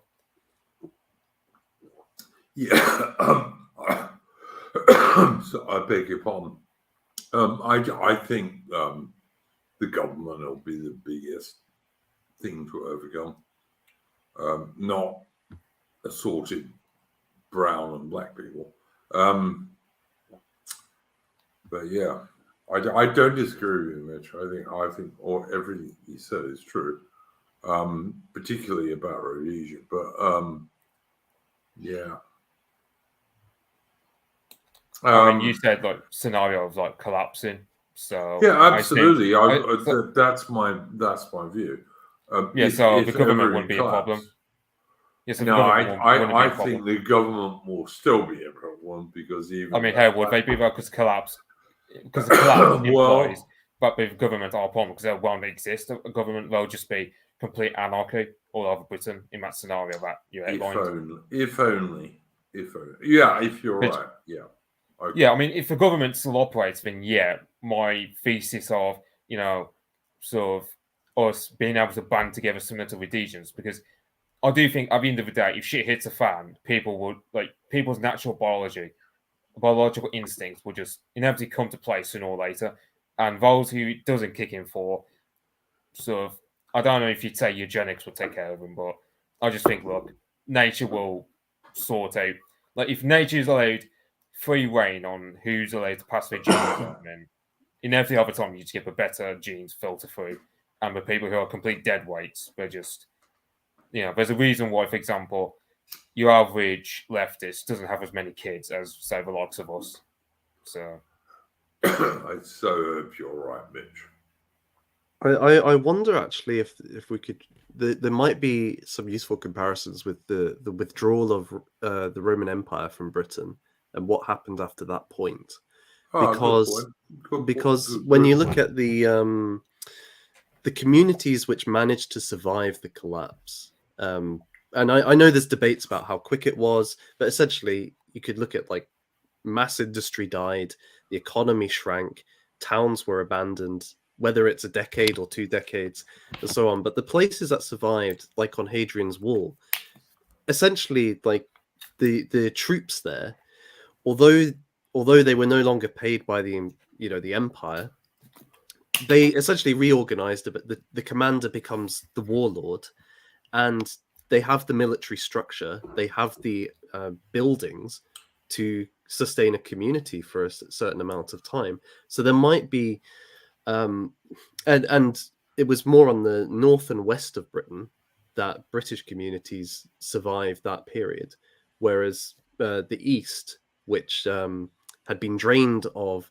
imperial functions and military figures through Constantine III taking them to the continent, was essentially abandoned, and the Anglo-Saxons had free reign. So I do wonder if, in this kind of model, if there was a collapse, you wouldn't necessarily find the government, but those aspects of government which are able to remain might be those actual last bastions or those last places. It might, or corporations of some kind. It would be wherever there's a degree of organization already in place that is self-sustaining, you might find becoming those places where there's enough order to keep going. Whereas I think if you look at like what's going to happen to most people in that situation, it's not going to be very pretty. 100%. Totally agree with you. Yeah, Mitch, what are you at? I mean, in the case of like the Roman military garrisons, I'm pretty sure I can't remember where I read it, but I think it was like towards the end of the empire. It wasn't so much Romans; it was just for outsourcing to the natives of the area. That's right. I remember. There would have been auxiliaries. Yeah, absolutely. Yeah, then you get the Anglo-Saxons because I know they were familiar with Britain long before they invaded in terms of what the land was like, the material riches and whatnot. So there's also Saxons serving up with like the garrisons. Yep. So yeah, it's like, I don't know. It's like similar to, for example, I don't know, when the Hungarians invaded what we call Hungary today, where they knew that land for like decades, and then they invaded it. I don't know. I'm going to well, it's from the kind of evidence I've seen, the archaeological evidence, there was a number of Anglo-Saxon kind of small farming settlements a couple of decades before the main invasions took place. So there were already huge communities living in England by that time. Yeah. So it was kind of inevitable's the wrong word, but the ground was laid, as you're saying, and they knew what was there. They knew what was there, and that's why it was so easy to take over the east of England. Whereas in the north and west, you still had these little outposts of, I guess, the continuation of Roman Britain, and some places Yeah. even, you know, we joke about trads, but like some of these places 100 years later were trying to be more Roman than their ancestors to keep it Yes. going. 100%. Yeah, so I do wonder if you could end up with a not identical situation, but it would be something like that. And certainly, I wouldn't be Yeah. surprised if there was a collapse that towns, for example, might just get abandoned because what's the point of them if none of the facilities work? I would just say this to you, Nathan. I totally agree with everything you've said. But I would just say this to you that the Anglo-Saxons who came across into Britain at the end of the Roman Empire were very, very closely DNA related to the people who were already in Britain. And that is the difference between like today and then. And people who are very, very closely related to you, you might not understand their language, but you'd probably understand some of it. Are very different to people who are coming into the UK today from the third world who have nothing whatsoever in common with the Anglo-Saxon or Anglo-Celt people of the UK today. That's the only thing. There's two things I think I want to draw on there because that's exactly right. And in the initial decades of I'll call it immigration because the invasions take place a little bit later. There was quite a bit of cultural crossover, communication, even marriages, and you can see that in the fashion choices of the time, changing and bringing in Germanic influences. I do think a key difference, and this is where the analogy breaks down as well, is when the Anglo-Saxons arrive, right?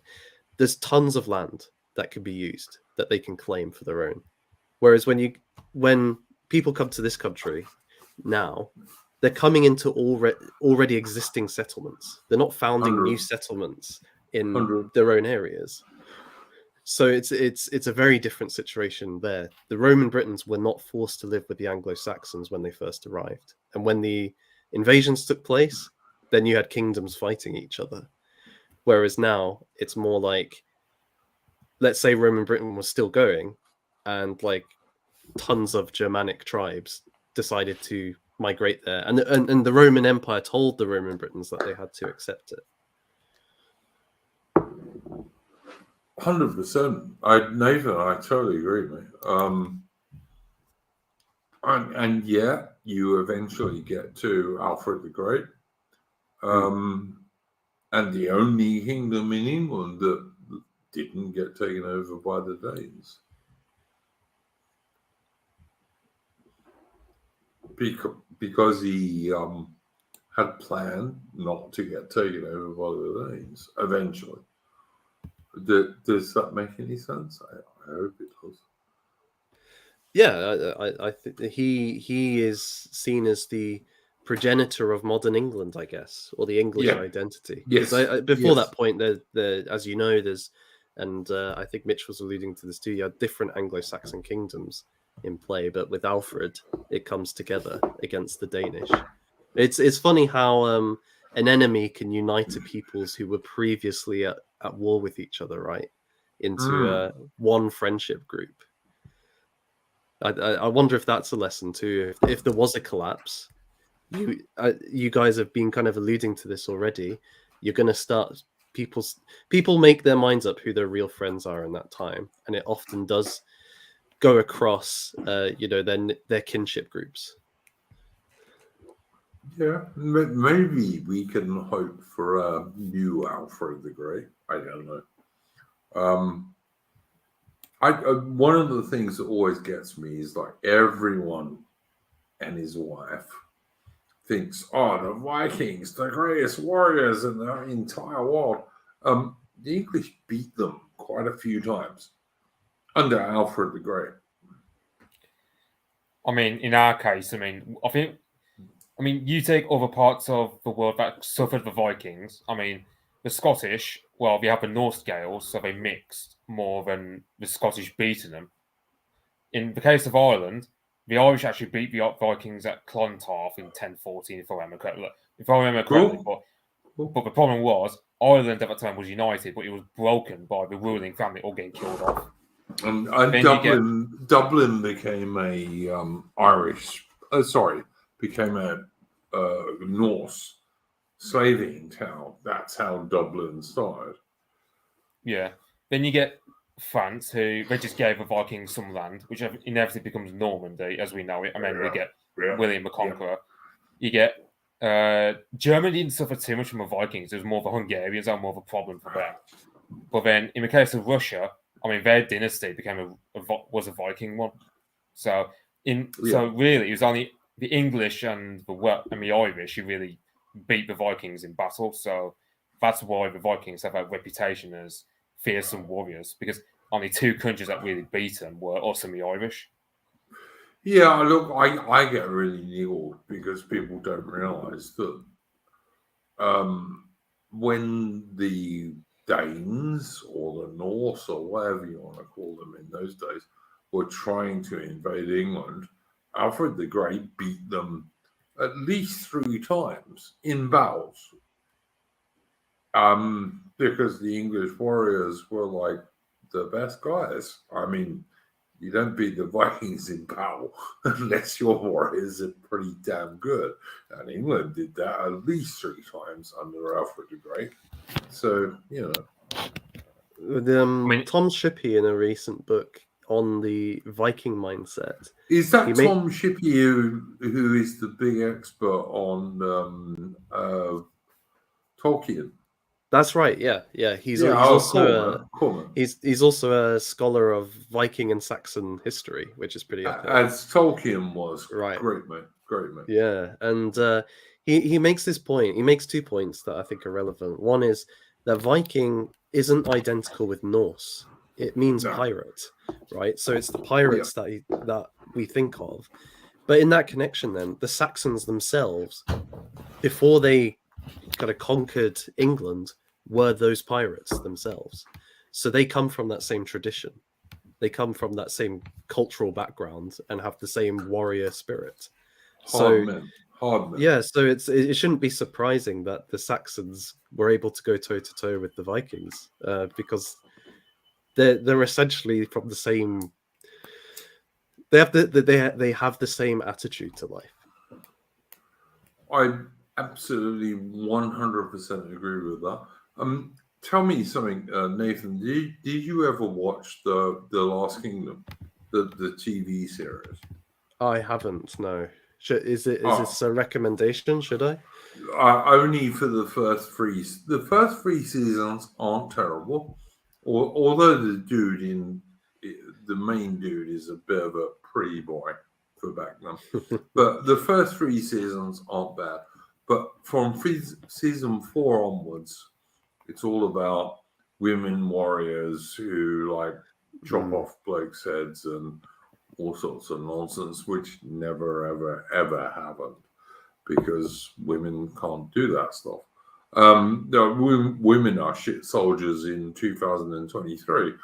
And trust me, in like, I don't know, 85, they were certainly not useful for the most part because they couldn't do it. But yeah, I absolutely excellent, Nathan. I totally agree with you. I await with great interest when you're going to do your episode or episodes on Alfred the Great, because I'd love to join you on those streams. You would be very welcome, my friend. You'd be very welcome. We've got some other things planned in the meantime, but I think maybe towards the second half of 2023 we'll get into Alfred, because he's such an important figure for England. And yes. I mean, he's the only English king that I think is called the Great. Am I right in saying he that? is? Yeah, absolutely. He's the only one. And he wasn't really an English king, but his son became one because of him. And Alfred was like undefeatable. He was just undefeatable. Didn't matter what the Norse did. Didn't matter what they did. The last kingdom in England, that was Alfred's kingdom. And he came out with this brilliant idea of burhs, which was like a town surrounded by a wall with a certain number of warriors to defend it. The Vikings couldn't take them. Alfred was like a genius. And I love that you can still see jewels that actually say on them, Alfred had me made. That's wonderful. It's the real start of England to me. In the 800s, this is why England is such an ancient and old country. And England started by Alfred defeating the Danes, defeating the Norse guys. No one else did that. Yeah, I mean, the thing about like the Vikings was the main reason they failed was because the Viking society was very individualistic, like ours today. But it was more positive in that way. But yeah, because Viking society was very individualistic, where you'd have warlords very focused on their glories and conquest. So they'd unite, for example, to avenge Ragnar Lothbrok in the beginning, but after King Aelle got killed off, that kind of purpose kind of died off. So it's just all like you get Viking warlords like Guthrum and Ubba and Ivar Boneless and all these lot. They just go off on their own separate paths to create their own dynasties around the British Isles, for example. And that's why Alfred the Great, for example, one of the main reasons he was able to be so successful, because alongside Alfred the Great's own genius with fortifying every major settlement, as well as coming up with a third militias that would, on one hand, cultivate the field as well as provide active service against any Viking raid. Because even if you're not well trained, if you're on top of a palisade bombarding Viking warriors with bows and arrows, those Viking warriors won't live long, because a lot of the time because there's no way a Viking longship would be able to have a battering ram on them, and if they try to climb a wall, it's not going to be like a Northman where you can just climb a wall at dawn and take on an entire Russian settlement, like full on Blitzkrieg style, because of the Anglo-Saxon feud.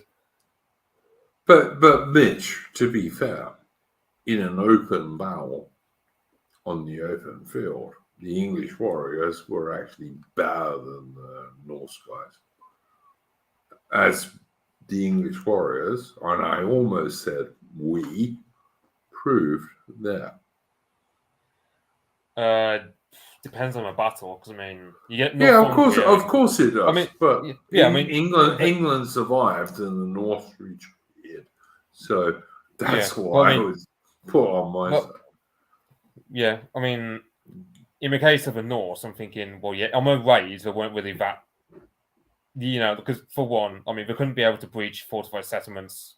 So, and not to mention, because one thing you would also had is, let's say, refugees coming from like Northern England, for example. Let's say a Northumbrian noble, he's lost all his land, but he's militarily skilled.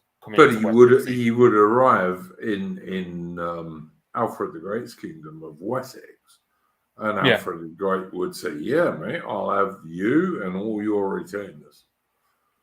Yeah, that's pretty much it. Like you can imagine that. But then on the other hand, there's also there's a Kings and Generals video about Viking society, because in the Danelaw, it was a sense of, Norse and Anglo-Saxons lived side by side. In the initial days, they didn't get on because Anglo-Saxons were Christian while the Norse were pagan. So there was that sort of friction at first, but then after a time, they begin to acclimatize to one another, even to the point where the Anglo-Saxons actually Christianized the Danish settlers because also the languages also reach a middle ground, because the words are very similar, or like you said, like certain dialectal differences, but the grammar becomes difficult to navigate, which is why Old English, for example, went through quite a bit of change when the Viking time. Look, Mitch, I am not going to say anything whatsoever about you and lingo, because you're the lingo expert on the Discord. So I'm sure you're right. I know nothing about any of that, but I'm sure you're correct. Yeah, in the north and like far east of the country, like the coastal areas of the Vikings took over. Yeah, but you take Alfred the Great and Wessex. Yeah, their Old English didn't change at all. I don't think. I will ask you one thing. Do you think like the difference between Southern English and Northern English, like Newcastle and up that way, do you think that that has anything to do with like how they started out as slightly different languages? I mean, you had, for example, the southern. You had like, for example, the southern part of England have the Saxons who spoke. Because Old English, the thing about is you got different tribes all contributing to one common language. So you get, for example, the Northerners, they'll speak their own version, and the Southerners speak their own version. So you get some differences there. Then you've also got general history where, for example, economics is different in Yorkshire compared to economics in Wessex, for example. So that just gets a divide. Then you also got the Northerners being more genetically tied to Scandinavian than the Southerners. I mean, the Southerners are still genetically identical to Scandinavians, but the Northerners have some Danish blood in them from like the Danelaw times. Yeah.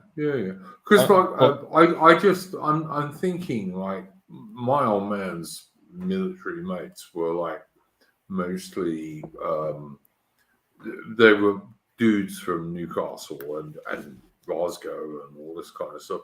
And because I knew these guys when I was a little kid, I can understand really quite broad Glasgow or Newcastle, etc. And I'm just thinking, did that come from that era?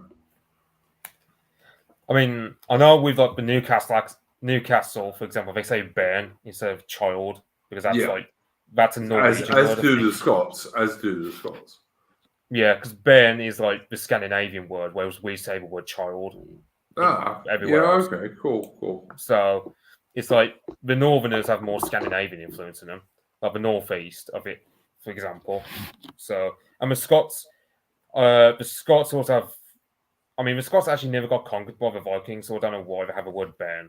I'm thinking some bits of Scotland did for sure. Yeah, but you're talking about the Hebrides, Hebrides, the Orkneys and all this. Yeah. Yeah, but like Scots is spoken in the Lowlands, like Edinburgh, which I don't think Edinburgh was actually taken over by the. It would have been taken over by. I'm not sure if I'm right, Mitch, but I think like Edinburgh and the Lowland bit of Scotland was actually more English than Scottish for a long time. Yeah, Northumbria. Like Kingdom of Northumbria had that area for a long time. So that's why Scots, for example, is a Germanic language. Then you get the North, which used to be Pictish before the Gaelic Scotty tribe conquered the place. I don't really know too much about Scottish history on that particular time, so I might be missing some bits out. I'm going to Mitch, by the way, in the chat, Mitch knows a million times more about languages and all that stuff than I do. So I'm just listening to him. Sorry, Mitch. Carry on with. And someone asked you in the chat, Loafer of Sheffield, what about the Isle of Man, Mitch? What's going on there? I mean, if you know. I think a lot of their language is Gaelic, like Manx. I think it's Gaelic. So I think they did get conquered by the Vikings, but I don't think the Vikings influenced them all that much in terms of language, as far as I know. Because I mean, their language. I'm pretty sure their language is still Celtic. I mean, it's only spoken by a few hundred people at best. So Sure. but I don't really know anything about the Manx language at all. You know a lot more about it than me. We seem to have lost Rupert, for which I am sorry, because Rupert's a really good dude, and I'm very glad he was on our stream this evening. All right, guys, we've been going for 2 hours and 15 minutes. Is there anything any of you would like to shill? I'll start with Mitch. Mitch, anything you want to shill, man? Not from me. You should, man. You should do some stuff. You know a lot about a lot of stuff that I know bugger all about. But you know, I mean, even if I did want to make videos, I don't know how I'd make them. To be honest, like I'd probably just overthink it. To be honest, it was up to me.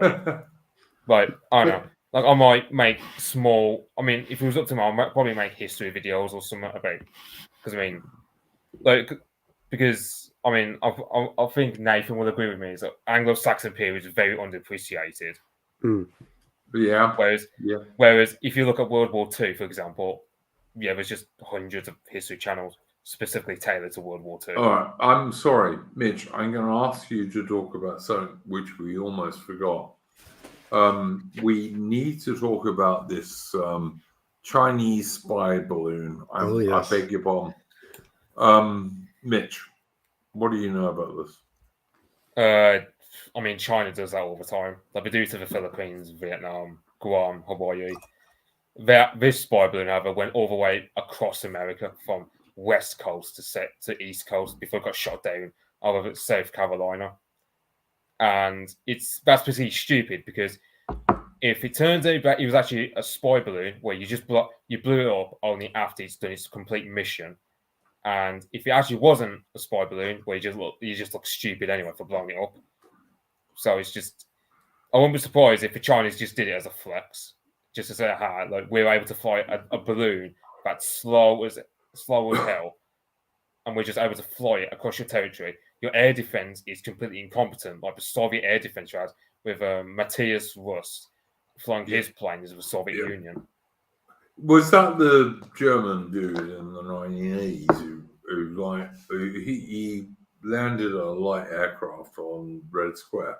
Is that the bloke you're talking about? Yeah. And I think he was actually relatively quickly returned to Germany, wasn't he? Yeah, I mean, he got put in prison for like a year and a half, but then the Soviets released him as a goodwill gesture to Reagan or whatever. Because that was when Reagan and Gorbachev were like trying to make the world more sane. Yeah, I mean, Russians have actually come up with great takeaways. Like they're saying, "Oh yeah, America is in the same position as the Soviet Union in the 80s. You got a senile leadership in the form of Biden, like the Soviets had with like Chernenko and Andropov. Then you've got like air defense completely buggering up, like between Matthias Rust's Soviet Union and. But if you stay low enough, most air defenses will get fucked up. Like if you stay 20 feet off the ground, it's very, very difficult to work out. Okay, we're being attacked. Okay, but I mean, the American military is the most funded in the world, and a lot of military experts, laughed at the Russian air defense at times for letting sometimes Ukrainian drones to get as far as like Engels Air Base, which is a nuclear air base, by the way. But then they allow a spy balloon, no less, to fly all the way across America, air defense doing nothing at all, which is over South Carolina, and then it's only then they destroy it. So I think that's why people going about. So, Mitch, did this balloon come from the West Coast and fly all the way over America? Yep, pretty much. It went all the way. Wow. Inspires confidence. It does. Look, guys, I need to go to the loo. Talk for I don't know, 2 minutes, please, and I'll come back and join you. No problem. I was going to ask Mitch, why do you think this was able to happen then? Is it incompetence? Is it bureaucracy? Is it just a lack of will to fight? What do you think it was? I'm probably just going to say something like incompetence, because I'm thinking the American military is like the most funded military in the world. After this, you gotta wonder where all that money goes. If you can't even afford like damn good air defense to take down a damn balloon. Like, because the way they were just talking about it, I did see one kind of explanation. I have no knowledge about whether these things. They were saying like, we don't know what it is, and we don't know whether it's a threat, whether it has like a nuclear payload on it or something. So we can't blow it up until we work out what it's about. Is that just a nonsense excuse? I mean, I don't know why the Chinese would put nuclear material on a balloon. That's like, I mean, first, Yeah. like for example, balloons are very slow. So if you're trying to nuke an American city, well, you're just giving like, let's say you try to nuke the White House with a balloon. It's just you're giving the president loads of time. I mean, Biden might be completely stupid and senile, but I think the Secret Service would be able to rush him away long enough before the balloon even got a chance to kill him off. Well, you If say indeed. that, but they allowed a balloon to travel across the United States, so maybe it's the perfect subterfuge to get through their assumptions about what they would use. Yeah, You're being rational. You're Yeah, being this is- reasonable. Yeah, but I mean, I don't know. Perhaps. Oh, I lost my train of thought. Yeah. I mean, do you think they would allow it to happen again? I won't put it past the Chinese to do it again. I think they just do it as a flex, just to say, yeah, we can do this across your territory with a slow as hell balloon over 3 days, and you can't do anything about it. So what I would do if I was China. Well, I mean, it's just so embarrassing, and yeah, because like a normal country would just shoot that down straight away. But Yeah. even if you do anything about it, it's a balloon. Yeah, but It's it's also like- It's not an F-35. Doesn't cost you $250 million per aircraft. It's a balloon. yeah, but then there's like, because there's like, I don't know, like there's like gear on it to make it look like it was just like a floating satellite. So they reckon it was used to photograph like American nuclear military sites and whatnot. Which begs the question: why didn't they shoot it down straight away? Because I mean, you don't want the Chinese to photograph every damn military installation you've got between San Francisco and South Carolina. But we just let it happen. Alice Liddell, 1872, formerly Sabine, says Japan sent balloons in World War II. And I actually mentioned this on our Discord before we started. In World War II, Japan did actually send incendiary balloons against the forests of North America. Strange to say, they were not quite as effective as B-29 super fortresses, but the Japanese did try that. Yeah. Well, maybe today they would be more effective given the lack of American response. Do you know what? As someone who is partially hoping for the collapse, I really hope you're all right, Nathan. I do. I partially want the collapse. A bit of me knows that that's not going to be good for any of us, but I don't see a way out of it. Like one of the arguments I got in with the Discord earlier this week was that if you don't like the Conservative Party, and like no one on the dissident right that I know likes the so-called Conservative Party. Nobody. So vote for any other right of centre party. I don't care if it's reform, and I hate Richard Tice, and I don't like reform in many respects, but I'll vote for them before I vote the Conservatives. And I got some guys turning around and saying, no, vote Labour. How is that going to get rid of the Conservative Party? It's nonsense. If you vote for the outer party rather than the outer party Labour in UK's case, rather than the inner party Conservative, that's not going to get rid of them. All it's going to do is give them a more excuse to be more left-wing than they already are, which is extremely left-wing, basically, as far as I'm concerned. But, Alice said all. The Labour and Conservatives are a uni party. That's my view. But I got slagged off for this, and people said, nah, you got to vote Labour. Why? Labour agree with every single thing the Conservatives do, and in some cases, slightly more so. And I do say slightly more so. I don't get this. Nathan, Nathan or Mitch? What's your view on this? Well, I mean, I wouldn't agree with this point of view, but the strongest argument I could make for voting for Labour is it might accelerate the collapse because they will try to push through the policies the Conservatives do, but even more radically. Yep. And so it will cause greater disillusionment with Parliament and so on, and there'll be an uprising of some kind. But I think the problem with that sort of position is it assumes that the people, like some kind of populist movement, could overturn the uni party. Yes. That if there was enough there was enough alienation, let's say.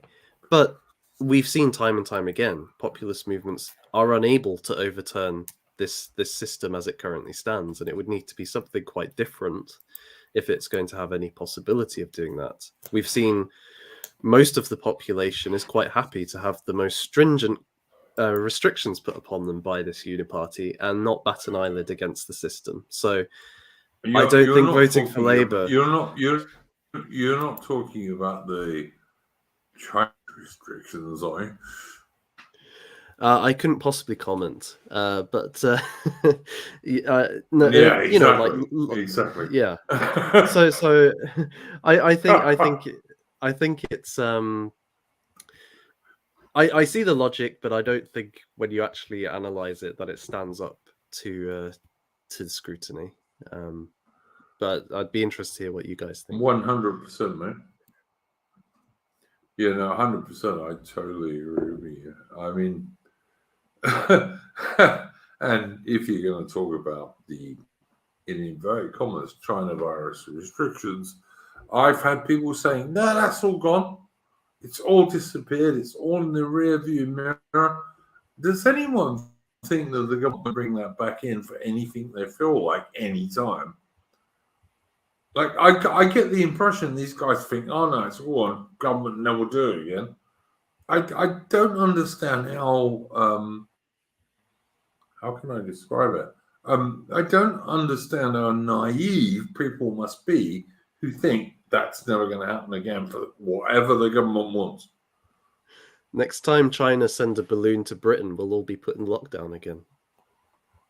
Yeah, exactly. There's a Chinese balloon over Britain. Lockdown. And every night you've got to go out and bang pots and pans for the NHS. No, it'll be the RAF that time. It'll be the RAF. I got to be careful here because I was a soldier, and like we were always a bit anti-RAF. We always thought they were a bit gay, but yeah, all right. So yeah, I do see what you guys are saying. I'm just trying to work out how people can be so dumb. Like I have quite intelligent friends of mine who think, no, it's all gone. And yeah, all right, it's all gone for now. But having proven the ability to do it, the idea that governments won't bring that back anytime they feel like it, to me, is moronic. I mean, what do you guys feel? I mean, I just think it's insane.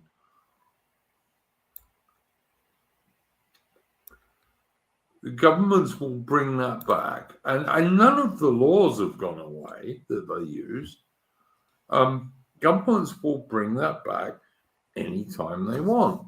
Am I wrong? Or will there be something that I can't see that will stop them doing it? What do you think, Mitch? I see both sides. I mean, the lockdowns have ended now. I don't think we're going to get one anytime soon. I mean, yeah, but we've learned from COVID that most people are bovine enough that they'll accept a lockdown.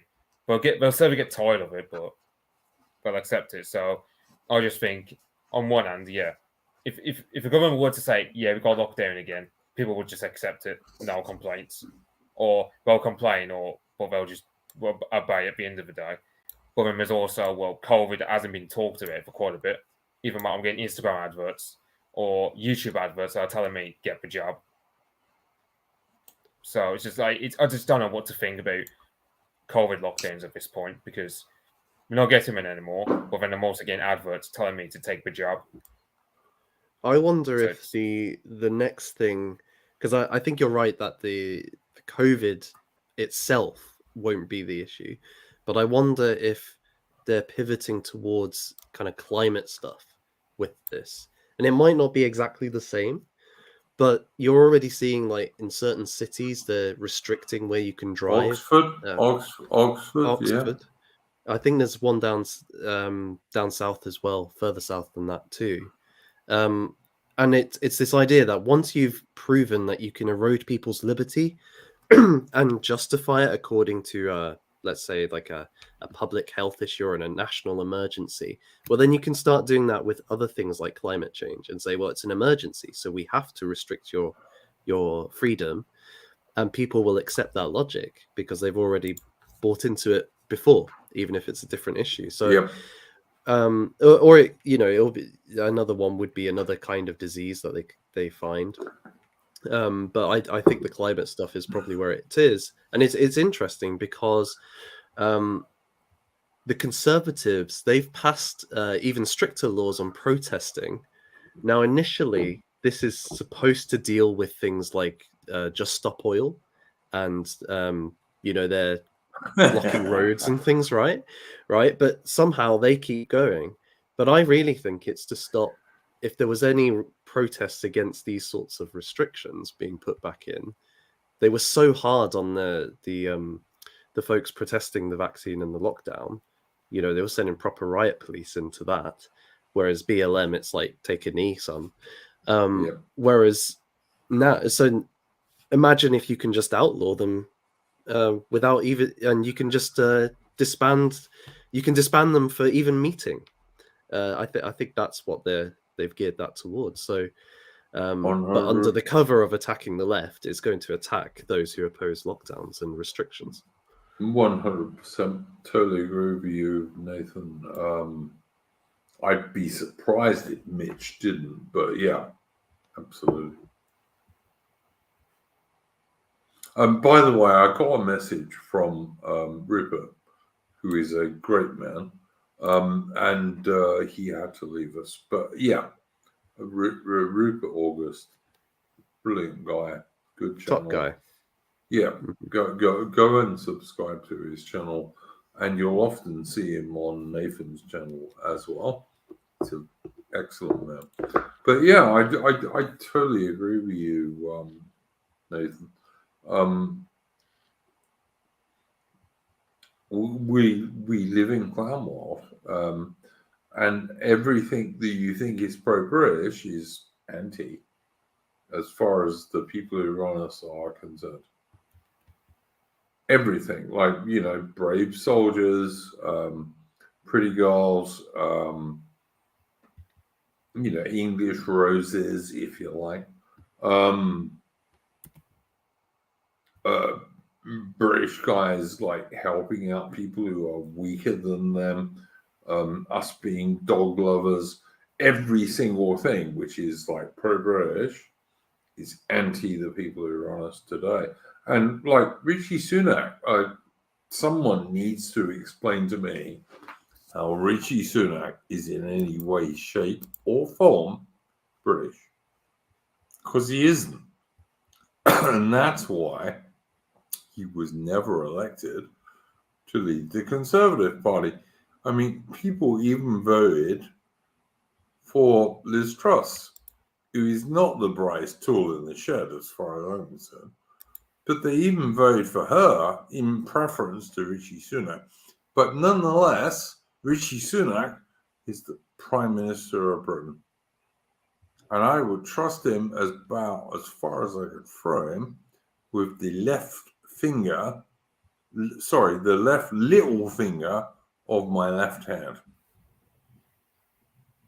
Like, he's not British in any way, shape, or form. And he's a disgusting, I don't know, how do you describe someone like Rishi Sunak? Like, he doesn't belong anywhere, and he's a rich Indian banker. But, you know, whatever. That's just my view. I don't understand that anyone just, like, puts up with someone like Rishi Sunak. It's ridiculous.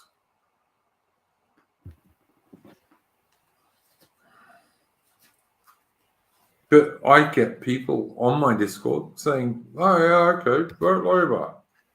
Dang it, hell.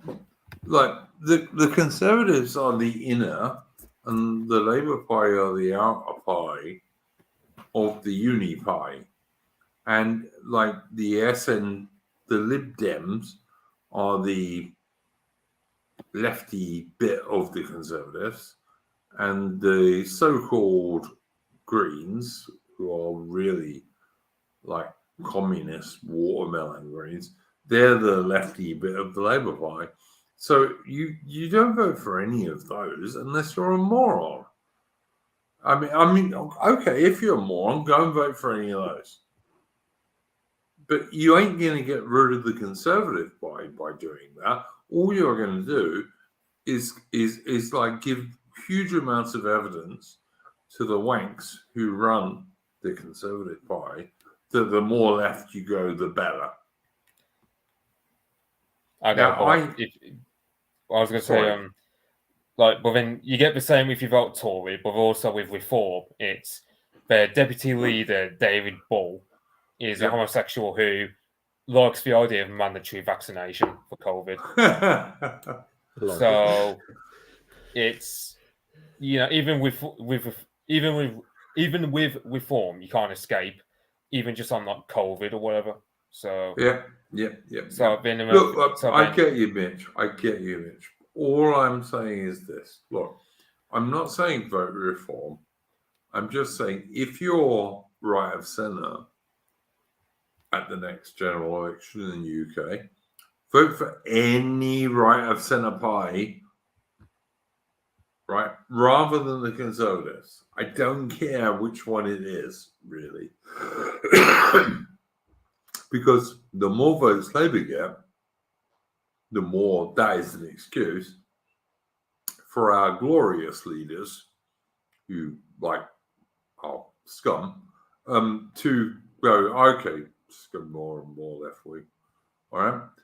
I don't like the Reform Party. I certainly don't like Richard Tice. I just want to destroy the Conservatives. And voting Labour won't do that. You have to vote as a right of centre person for a right of centre party. I don't care which one it is. I mean, look, if PA over the, I don't know how long they've been going up, patriarchal alternative have been going how many years now? I don't know, but they haven't managed to make themselves a political party. Had they, I would have said even vote for them. Don't care. I just don't want to vote for the Tories. Because if you do, or if you vote for Labour, all you're doing is saying, okay, we really like the Tories, but they're not left-wing enough. And I don't understand how people don't see that. Maybe I'm dumb. I could be. I can be quite dumb sometimes. But that's my view. If you vote Labour, you're just saying, the Tories were shit, but the main reason was they weren't left-wing enough. Because Totally agree. I think it's you need to undercut the base of the Tories essentially. yes, And yes, they think that, well, maybe this is stretching it too far, but they think the right is essentially their base and they can take it for granted. Yeah. And so that's, in part, I think that's why they try to push left all the time. Some of them genuinely believe in all that stuff, but I think many of them, because they think they need to try and win over the left because they've got the right in their pocket. If a portion of the right leaves them, they'll be scuppered, and so that's the way to push them. And we kind of saw that actually. Is work the right word? But with UKIP, with Farage, the threat of Brexit pulled the Tories, at least in their rhetoric, towards a Brexit vote, and we got one. It was only because of the threat of UKIP that was possible. If UKIP didn't exist, if UKIP couldn't achieve getting votes, we wouldn't have had a referendum. So I agree with you that reform is a better option. I do wonder as well, though, how long do the Conservatives actually have? Because their members are not on the right side of 70. And once, in a generation, do you guys think they're going to still be around as a major political force, or am I being too optimistic here? God, I hope you're right, mate. Mitch, what are you on? I mean, in the case of the Tories, I mean, the membership isn't looking too great, but they still get their funding from construction companies, for example, who lost mass immigration. So I do still think they'll get their funding. But I mean, what did it say about a political party if they can't even get 10,000 members, for argument's sake? So, like, they're able to get loads of votes at election time. My point, Mitch, is like, I don't like reform. I really don't like Richard Tyers. But I'll support anything that gets rid of the Conservatives. But voting Labour won't. All voting Labour will do is like the rump of the Conservative Party will say, we weren't left-wing enough. That's all that's going to happen if you vote Labour. I mean, the thing about voting Labour strategy is you'd have to do it for quite a few elections before the powers that be would give up on the Tory party. Because, I mean, how many elections did the Tories lose under Blair? Yeah. Like, they lost so many elections, but the powers that be still have trust in them. And let's all remember what a wonderful guy, the vile bastard traitor who should have been hung rather than given a knighthood, Tony Blair was. Let's all remember that. 700 British soldiers killed by Tony Blair for no purpose whatsoever. But he sits there and he goes on TV as if he's a really nice man. Imagine if any of us on this stream had killed 700 British blokes, made widows, made children who were orphans, in the way that Tony Blair did, for no purpose whatsoever. But yeah, it's all right. Tony Blair can go on TV and like say how wonderful he is, and even even academic agent, his kind of love-hate thing with Tony Blair gets on my nerves, because I think Tony Blair is the most disgusting Englishman there has been for many years. I hate him. I just don't get it. He goes on TV, but if any of us on this stream had killed one Englishman, we would be in prison for most of the rest of our life. Tony Blair killed over 700 for no purpose whatsoever, but he's a knight of the realm and can go on TV. It is appalling. It's absolutely appalling.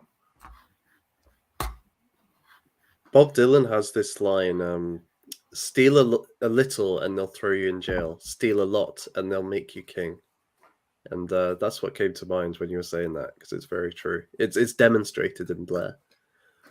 Yeah, fair enough. I'm sorry, I got angry about that, because over 700 British soldiers and people from the British Armed Forces, like mostly dads and brothers and all this kind of stuff. Fuck that shit. For no purpose. And it was so bad that when Britain pulled out of Afghanistan, the War Memorial had to come back to Britain because the Afghans would have like destroyed it and pissed on it. That's Tony Blair. And I don't even blame the Afghans. I blame Tony Blair. But yeah, I'm sorry, guys. Mate, you shouldn't apologize for being angry at something which is evil. That's one of the problems today. People feel that they can't express anger at things, or they can, but at silly things. Whereas that's a serious thing, and you should be angry. So don't apologize, mate. Well, look, like I said, 700 British dads and like sons and brothers. Think of how many thousands of like family members were affected by that. And when you say 700 British dads killed, you've also got to remember it's about 2,000 or even 3,000 dudes who were wounded, like physically wounded in that idiotic, pointless campaign, which was worth exactly FA. Fuck all, for those who don't know what FA stands for. For nothing whatsoever, because the Taliban are back in charge now. Now, do you know what? Don't care really.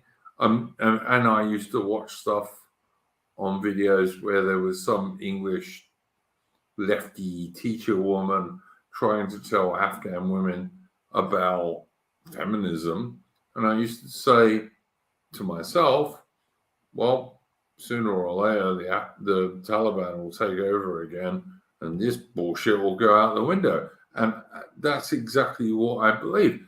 But why were all these good men killed for nothing? Absolutely nothing, except Tony Blair.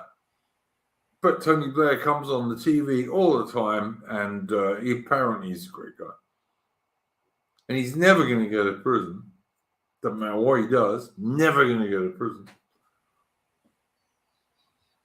It makes me sick, if I really want to be honest.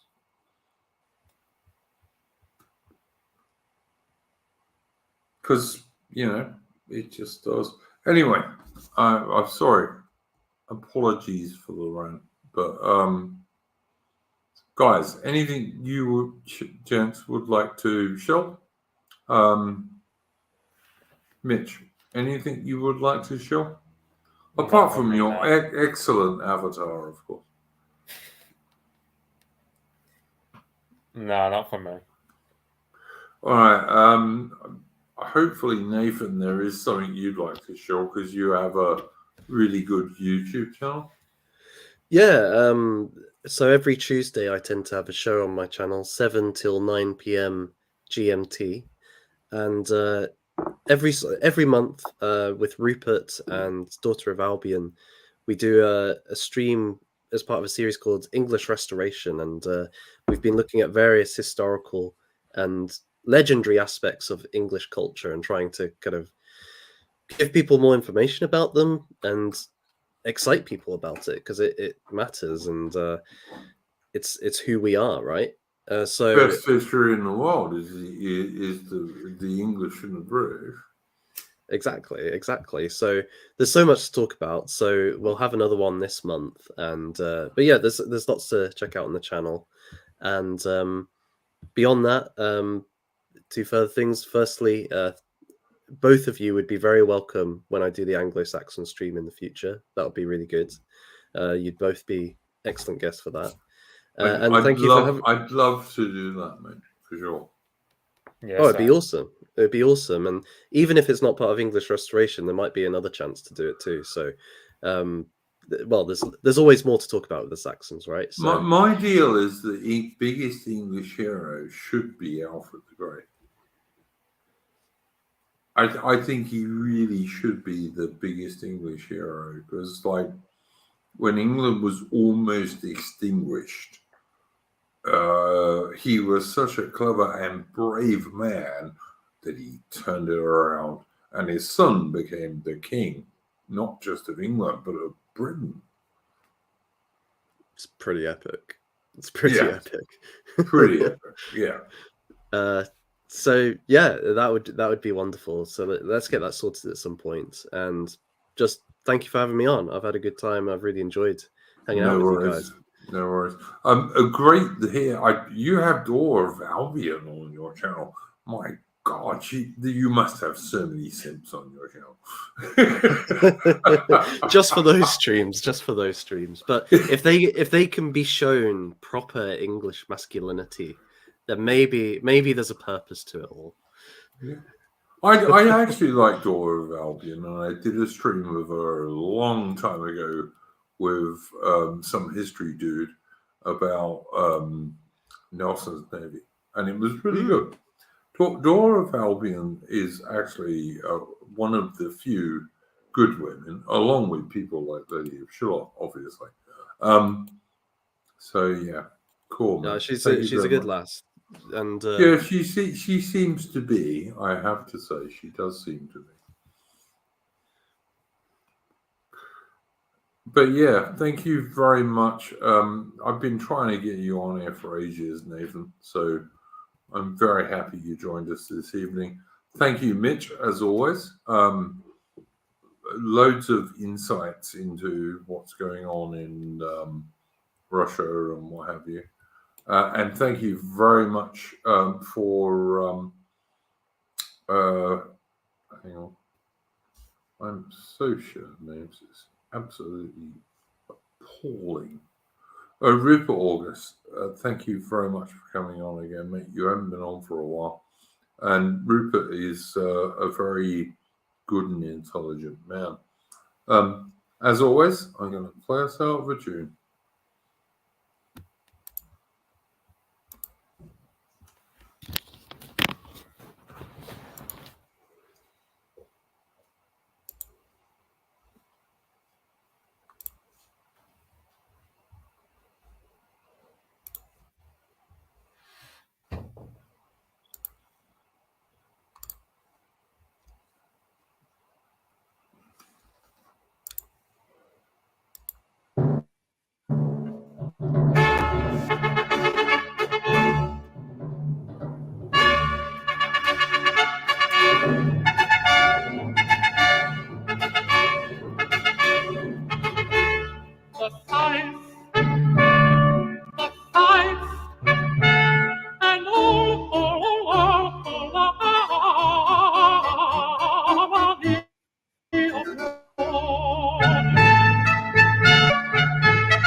And all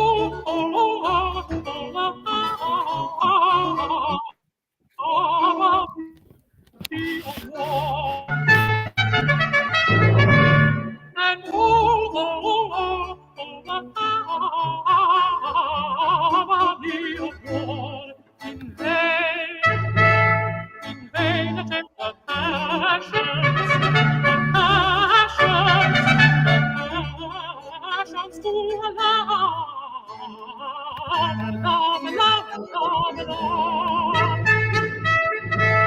In vain attempt the passions to love.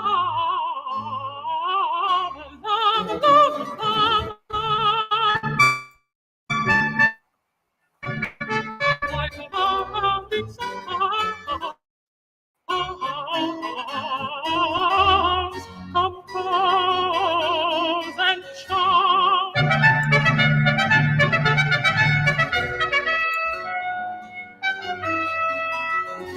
Which thy commanding songs, which thy commanding songs, songs,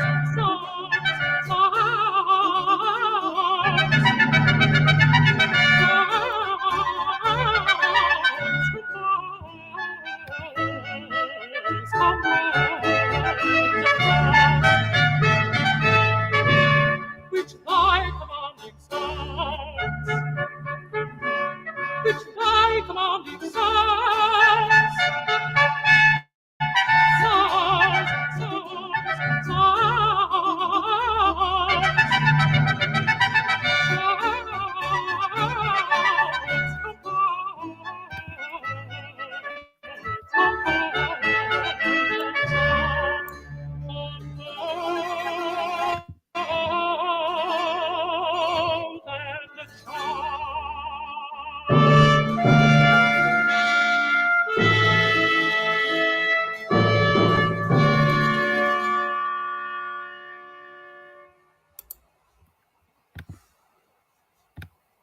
Okay, that was needless to say Henry Purcell from the early 18th century when the British Army was beating everyone up under Marlborough. We often forget that. Very early 18th century, the British Army was just marching all over Europe and beating the French and everyone everywhere. Surprisingly enough. But anyway, thank you very much to my guests, Mitch, Nathan C.J. Hood, who particularly you, because you haven't been on before, and also obviously I can't remember his name again. It's going in my head. Rupert August, I beg your pardon. Rupert August, which I should remember, because of course he was a great cavalry leader. So yeah, Rupert's been on air quite a few times, and he's always an excellent guest, by the way.